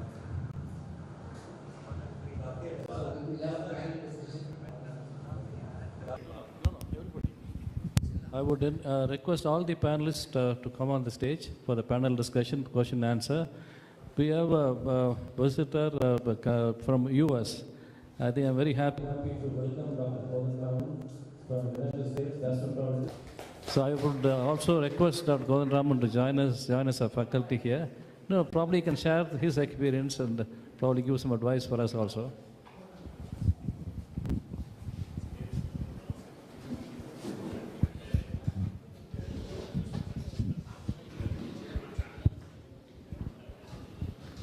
I'm sure we had a fantastic experience of listening to some common GI problems. So now the floor is open for discussion. So I want questions to be initiated from your side. So please ask all your doubts to be clarified. We have great faculty to clarify your doubts, sir. So please, Ramesh, opening batsman. I am Dr. Ramesh Babu from Gopichittipalayam, surgeon. We have seen a lot of heartburns and bloating, especially after the IT field has opened, especially those who are working with American companies. They are all waking up in the night and they are all taking food in the odd hours, the night 2 o'clock, night 1 o'clock and all. It is very difficult for us to treat these people because how to modify their lifestyle, whether they have to continue the drug forever, these things are a little odd. I think yoga is one of the things should be able to help. Yoga is one of the things I think it should help in GERD. Thank you. So any of the panelists can answer the question. So please go ahead. So somebody wants to talk about yoga? About yoga, sir. So basically I told you stress is an important factor. Lifestyle modification. The problem with IT people is they work during odd hours. They work in the night, night, late night, they work for a long time. They eat untimely food. Other thing is they take a lot of junk food. Another thing is they have a lot of professional stress. There's a lot of work pressure on them. So all these factors put together is causing. So I also have a lot of face patient difficulty. The point is, I try to tell them to stick to timing. I tell them the best thing is yoga will help. But the thing is, unless and until they change their lifestyle kind of from morning to the duty timing should be changed. And it's going to be really difficult. Otherwise, they have to be on a long-term medication. The point with long-term medication is how long, there's no answer to it.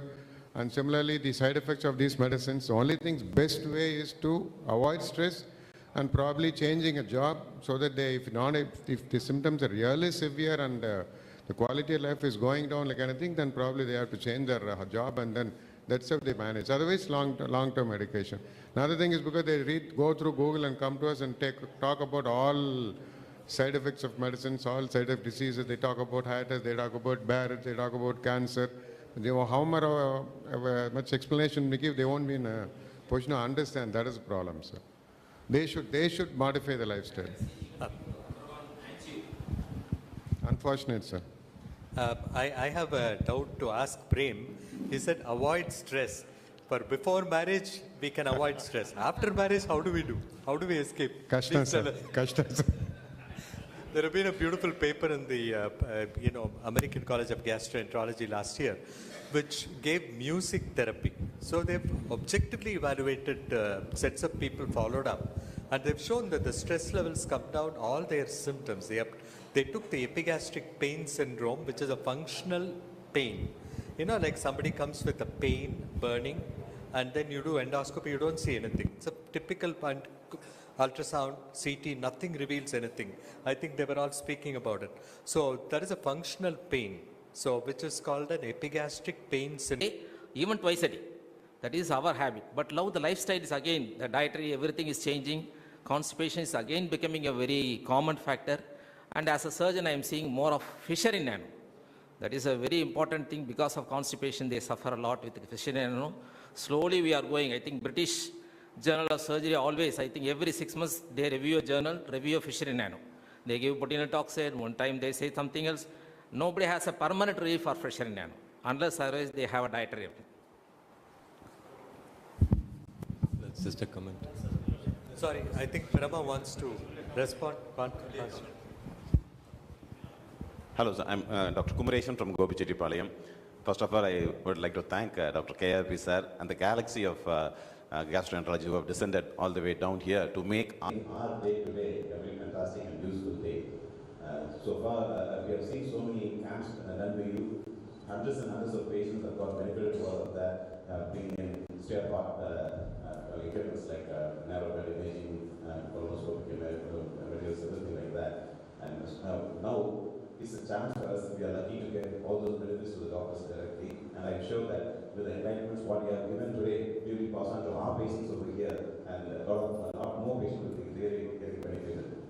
And that's a couple of questions too. And regarding the anti-reflex surgeries, what are the current recommendations for the anti-reflex surgeries? What anti-reflex surgeries? The current recommendations when we think about doing anti-reflex surgery? Sir, I would be the last person to ask the patient to go ahead with anti-reflex surgery. The anti-reflex surgery, there are a few indications where the patient is not able to, in fact, non-compliant from the patient's side. No, they won't be able to, if you tell them about dietary modification, lifestyle modification, they don't kind of agree with it. And if the symptoms are really severe, life is miserable, then probably, but you have to exhaust all the modalities available before asking them, because you've seen patients after anti-reflex surgery coming clothes and other things, and in fact, you end up taking more PP rather than being off medication. So I'm not a surgeon, but basically I would tell them not to take a surgery. Surgeons say usually many docs will come out and won't think that. Even my personal opinion is also the same. When the patient is compliant and goes good with the pharmacotherapy, they are really doing well. And when we do a surgery and then recurs, it's really difficult task for us to. Really difficult, sir. really difficult. I would beg to differ, at least with for one reason. One is 5% of all GERD has got complications. Either in the form of Barrett's, and the Barrett's going from intestinal metaplasia to low-grade dysplasia, intermediate, high-grade carcinoma in situ. The other one is overt, early adenocarcinoma in the spot, strictures, and severe reflux esophagitis of grade C, grade D. These definitely warrants augmentation of ileus pressures. You do it endoscopically, you do it surgically, I don't care. But then you have to do something. Because chronic reflux can produce damage. Can we request opinion from Dr. Bhavani about the practice in US about this reflux? I have practiced gastroenterology in US for 37 years. My opinion about surgery for GERD has always been it does not help, and except in a very small number of patients where they cannot lie down flat to sleep, they have to sleep in a recliner or a lazy boy type sofa because of the reflux. And currently there is a big craze in US for promoting surgery. It's mostly from the equipment manufacturers for the endoscopic links. Various endoscopic devices to help for surgery. But if at all I refer for surgery, I would still prefer a standard laparoscopic Nissen for type fundoplication. The other indication that is of concern to me is long-term PPA. There is a lot of reports that long-term PPA may not be that good that previously people believed.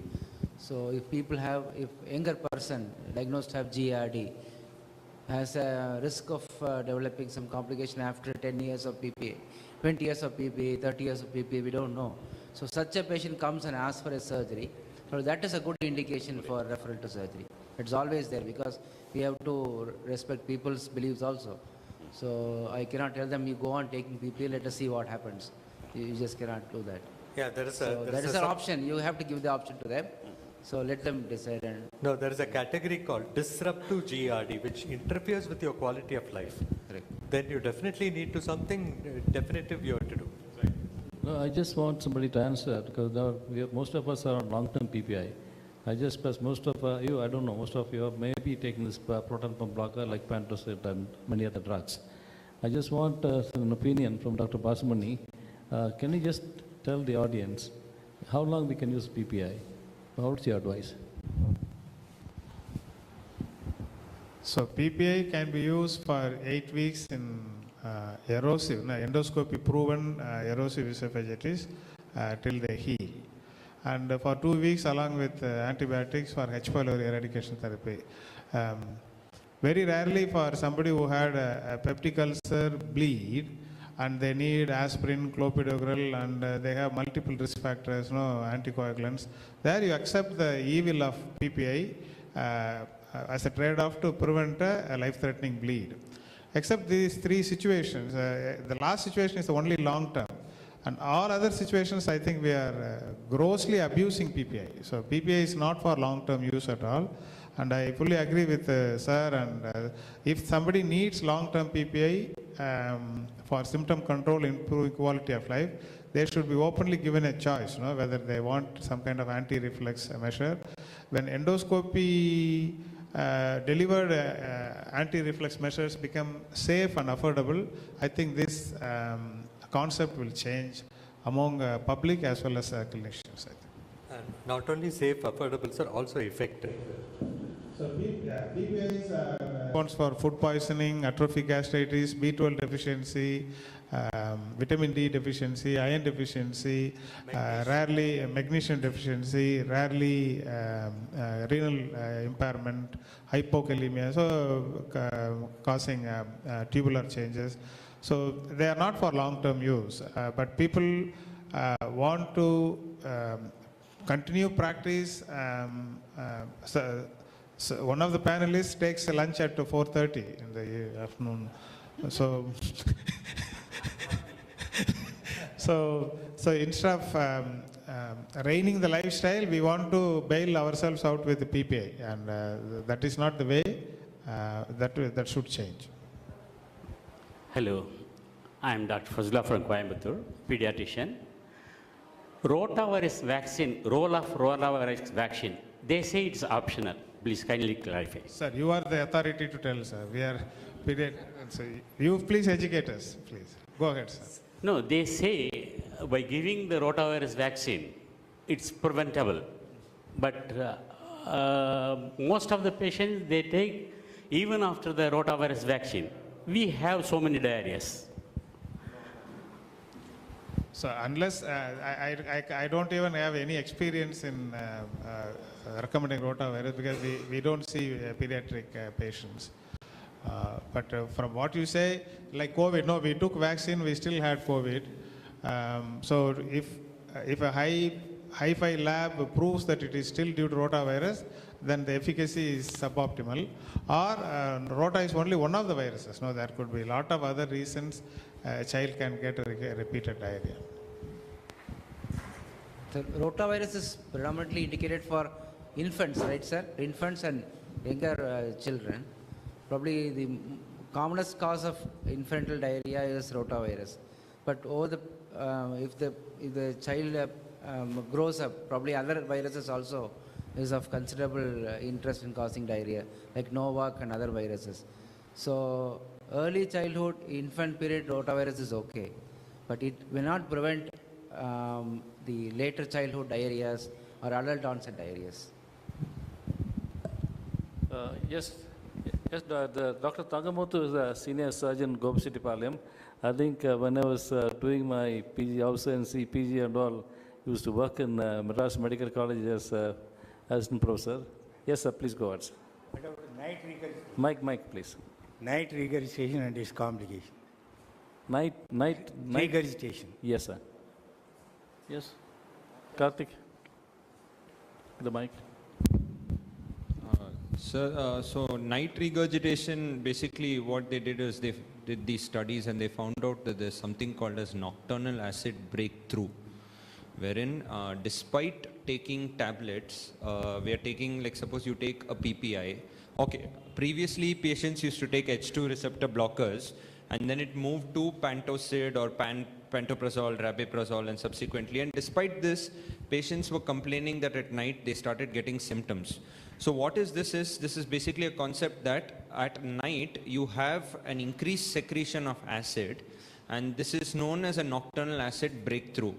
Now in many times this is the reason why they start getting these symptoms at night, and that is why we start adding a nighttime dose of PPI, or we tell them that there are multiple causes, like you're lying supine at night, the relaxation of the crura, your breathing changes at night, your food intake, when you consume it and when you lie down at night, whether you are taking a nighttime dose or not. So that is why we have these supine refluxes and we have daytime refluxes. And more or less, most of the patients who present to us with acid reflux disease, they do have significant supine reflux. So if we have to address it, usually what we do is we give a long-acting preparation which covers over 24 hours, or we give a nighttime medication, in addition to lifestyle changes, which means that don't lie down immediately post your nighttime meal, don't take night snacks like Dr. Prem said, raising the head end of the bed. These are measures which would probably help to address these kind of issues. Yes. Dr. Mrs. Kumaresan. Mike, can you handle the mic, please? Good afternoon, sir.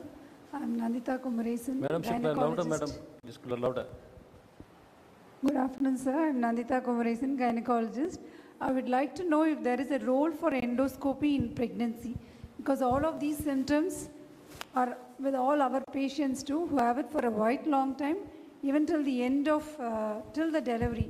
So is there a role for endoscopy in pregnancy? Dr. Bharat? A role for endoscopy because all in these pregnancy. heartburns, belching, bloating. See, in pregnancy, there is competition for space. So your anti-reflex mechanisms don't work well. 3 anti-reflex mechanisms. 1 is your sphincter, 2 is your diaphragmatic sphincter, and the angle between the esophagus and the foot pipe. When you become pregnant, generally there is competition for space, the diaphragm becomes flattened and chance of reflux is more. So most of the pregnant women are going to have acid reflux as they go through their pregnancy.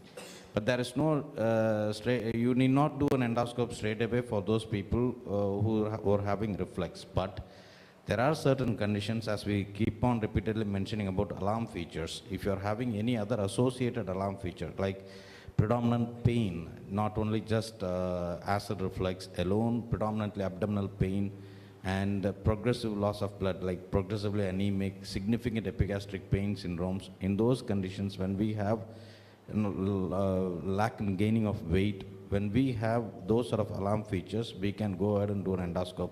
Upper GI endoscope is absolutely safe during pregnancy. If there is an indication which warrants a look inside with the person who is presenting with alarm features, we straight go ahead and do an upper GI endoscope. But reflux symptoms are more common in pregnancy, so all patients who are having some reflux symptoms need not be undergoing an endoscope straight away. But if you do have some alarm features, you have to refer them for an endoscope. Endoscope is safe during pregnancy. Is there any preferential choices over PPI during pregnancy? And is it safe to use it throughout? Because there are No, it is not safe to use PPI for a long duration. First option is always a mucosal coating medicine, either in the form of an alginate or sucralfate. Then you try and tell them about all the lifestyle changes which is normally followed during any pregnancy. Small soupy fluids, small meals, not to lie down immediately after food, regular simple exercises, all lifestyle changes. You have to go ahead and advise them. Try to avoid medications as much as possible. Indications which will warrant a medication like hyperemesis, wherein patient is going for significant starvation ketosis, profound dehydration, wherein you have to address the primary sequelae of the vomiting, like correcting the electrolyte abnormalities, correcting the dehydration, as Bhavani sir mentioned, for timely IV fluids. All those needs to be given as a supportive medication. Long-term usage for symptom treatment, try to avoid, especially in the first trimester, try to avoid as much medications as possible. Be symptomatic. If given a choice, no other option, if the patient is having profound vomiting, not able to tolerate, then you are justified in using. It will come as category B, but you can use for a start dose or for a shorter duration. Not definitely throughout the pregnancy, no. Because they are going to reflex. There is competition for space. Anti-reflex mechanism not going to work quite well. So they will have some amount of reflex, but you can't afford to give them a PPI for that. Thank you. I think probably we have a short time, maybe a quick question from Kripa. I'm Dr. Kribakar, I'm a surgical gastroenterologist, and at the outset I'd like to thank Professor KRP sir for re-educating us in the common gastrointestinal problems to all of us, so thank you very much. So my question would be, this day and age of different sort of lifestyle we are changing completely, we come across obstructive defecation syndrome. So how do you approach obstructive defecation syndrome, and how do you give biofeedback therapy? The obstructive sleep apnea, is it? That's what I mean. Obstructive defecation syndrome. Defecation. Right. So, I mean, more often this group of functional evacuation disorder, as we call it, or obstructive defecation, is a subset of functional constipation. It was not clearly identified earlier. All of this was clubbed as constipation earlier. But that is why, right from history, the question begs whether we are able to identify it when the patient comes to us. So it starts from proper history, right? You have to ask them whether they are straining a lot to pass stools. They do have the urge to pass stools, but they are not able to expel it out. So that is a problem. So you specifically ask them whether they have a straining to pass stools, or they're spending a lot of time in the restroom trying to pass stools. Are they using any digital maneuvers to evacuate the hard stools? So these are specific pointed questions that we should be asking our patients who come to us, because most of Indian patients are quite shy to come out with all these symptoms on their own. So the first thing starts there. As doctors, as physicians, we are supposed to ask them leading questions to see if they come out of that history. Once they do give this history, then the next thing that we look at is a rectal examination. So even in this age where not everybody has a option of doing ancillary tests in the form of, say, rectal manometry or defecography, a simple rectal examination will give us ample findings to tell us this is an obstructive defecation.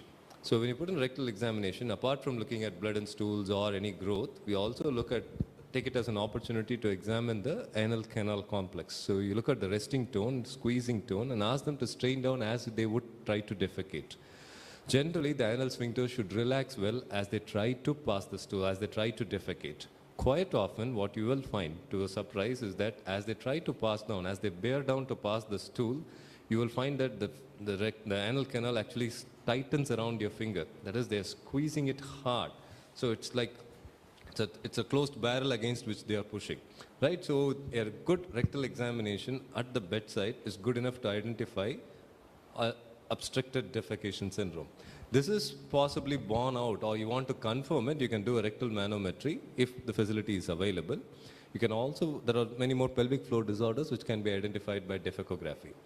So once this is identified, these are the subgroup of patients who are not going to get better with fiber or any prokinetics, or cholokinetics or laxatives, stimulant laxatives or lactulose. So these are patients who should be referred to specialist centers where they provide treatment called as biofeedback therapy. Here the patients are trained to relax the sphincters as they bear down the stools. That is through a machine where the patients are given actual feedback and they are trained how to relax as they try to pass stools. So probably when they do about 3 to 5 sessions, quite a few of them, but at least up to 50 to 60% of them have sustained improvement in their symptoms. This biofeedback, we have the facility in Apollo, we have been doing for a long time.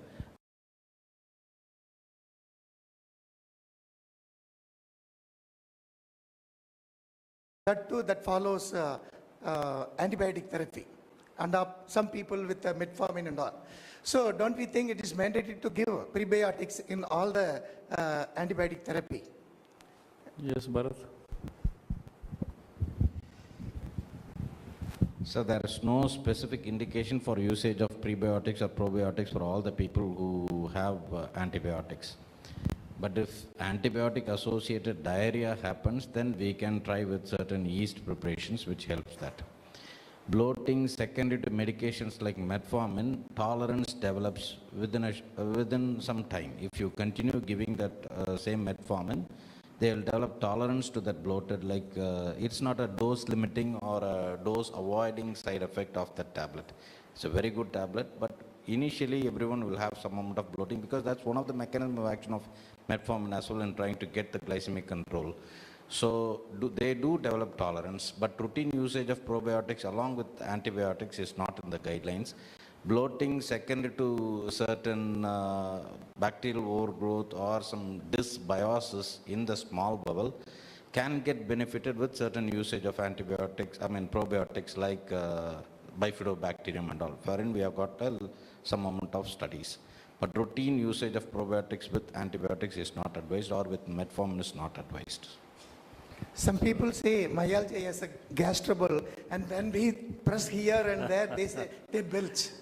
We come across so many cases like that. Functional, no sir. It's only a they functional. know that it is definitely functional, and the gas cannot seep out through the shoulder joint, wherein it's habitual for them. As I said, belching is not a disease. Belching is a habit.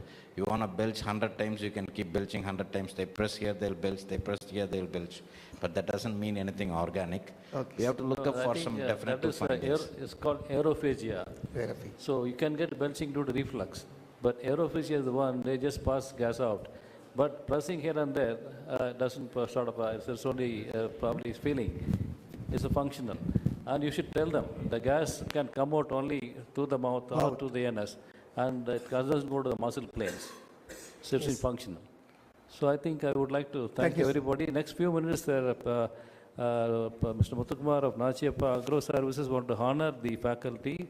Can I request Kakut Karthikeyan to come and honor? I'll start with Dr. Basamani.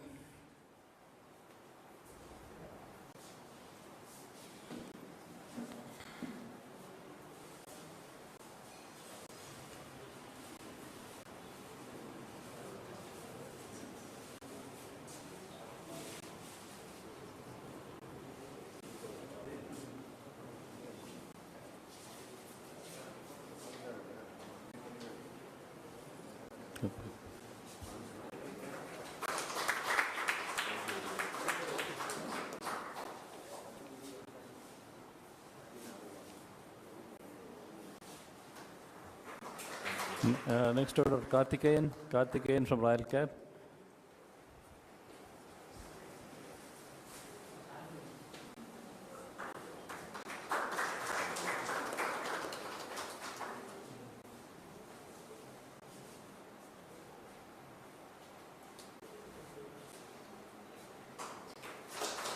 Next to our guest faculty, Dr. Kodanraman from US.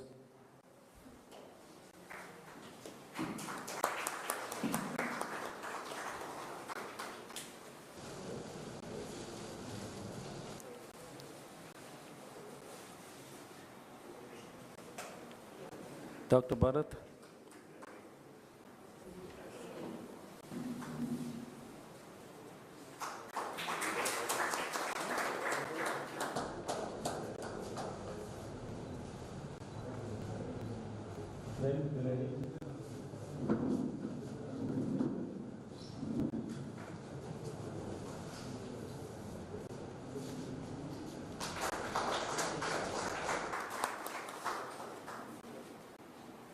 Piramnayam.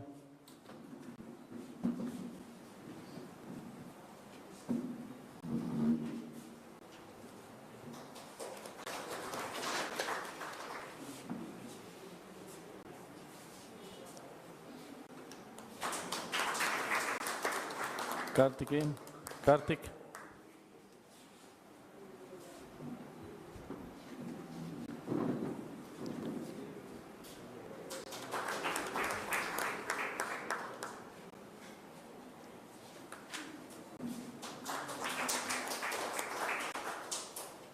Dr. Mohan Prasad is busy with some work. I think probably we can give it to him later. Now, can I call upon Mr. Anand Kumar of Raghram Granites, who is responsible for the sort of this facility? He is the creator of this facility. Can I request Anand Kumar to come forward? I would like to thank him for all the help and support to in bringing up this facility. Kakut.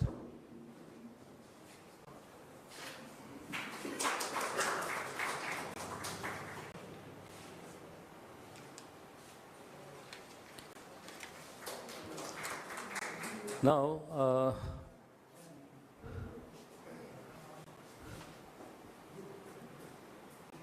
for me,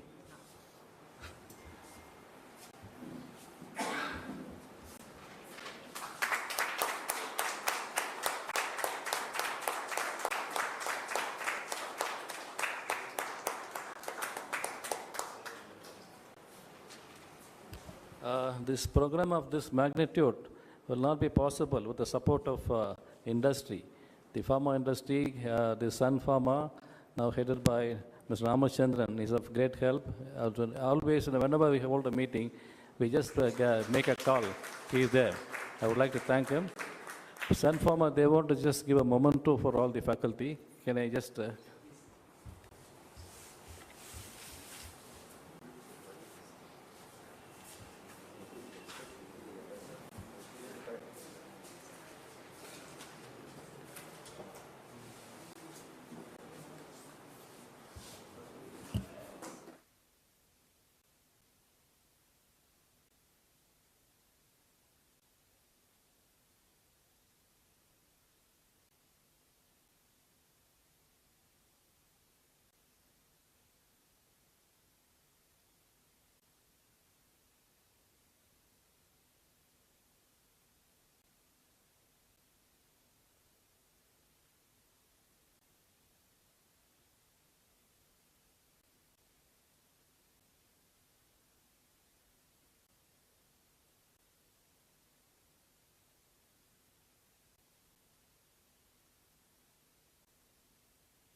I would like to thank Dr. Kumaresan of Abbey Hospital and the IMA.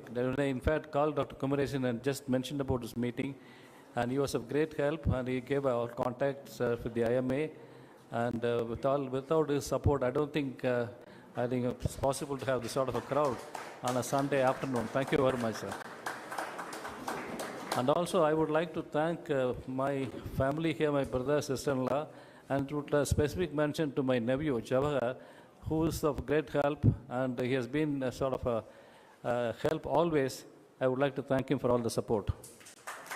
And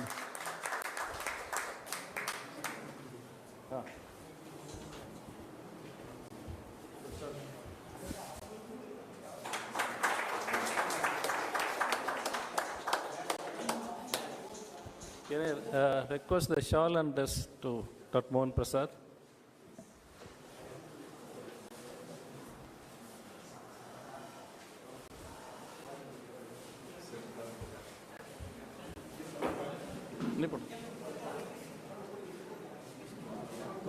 Tambi.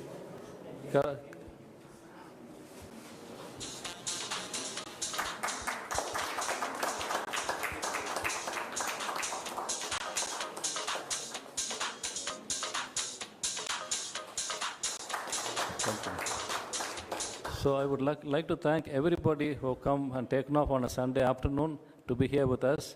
Thank you very much. I request you to please join us for the tea and snacks. Thank you very much.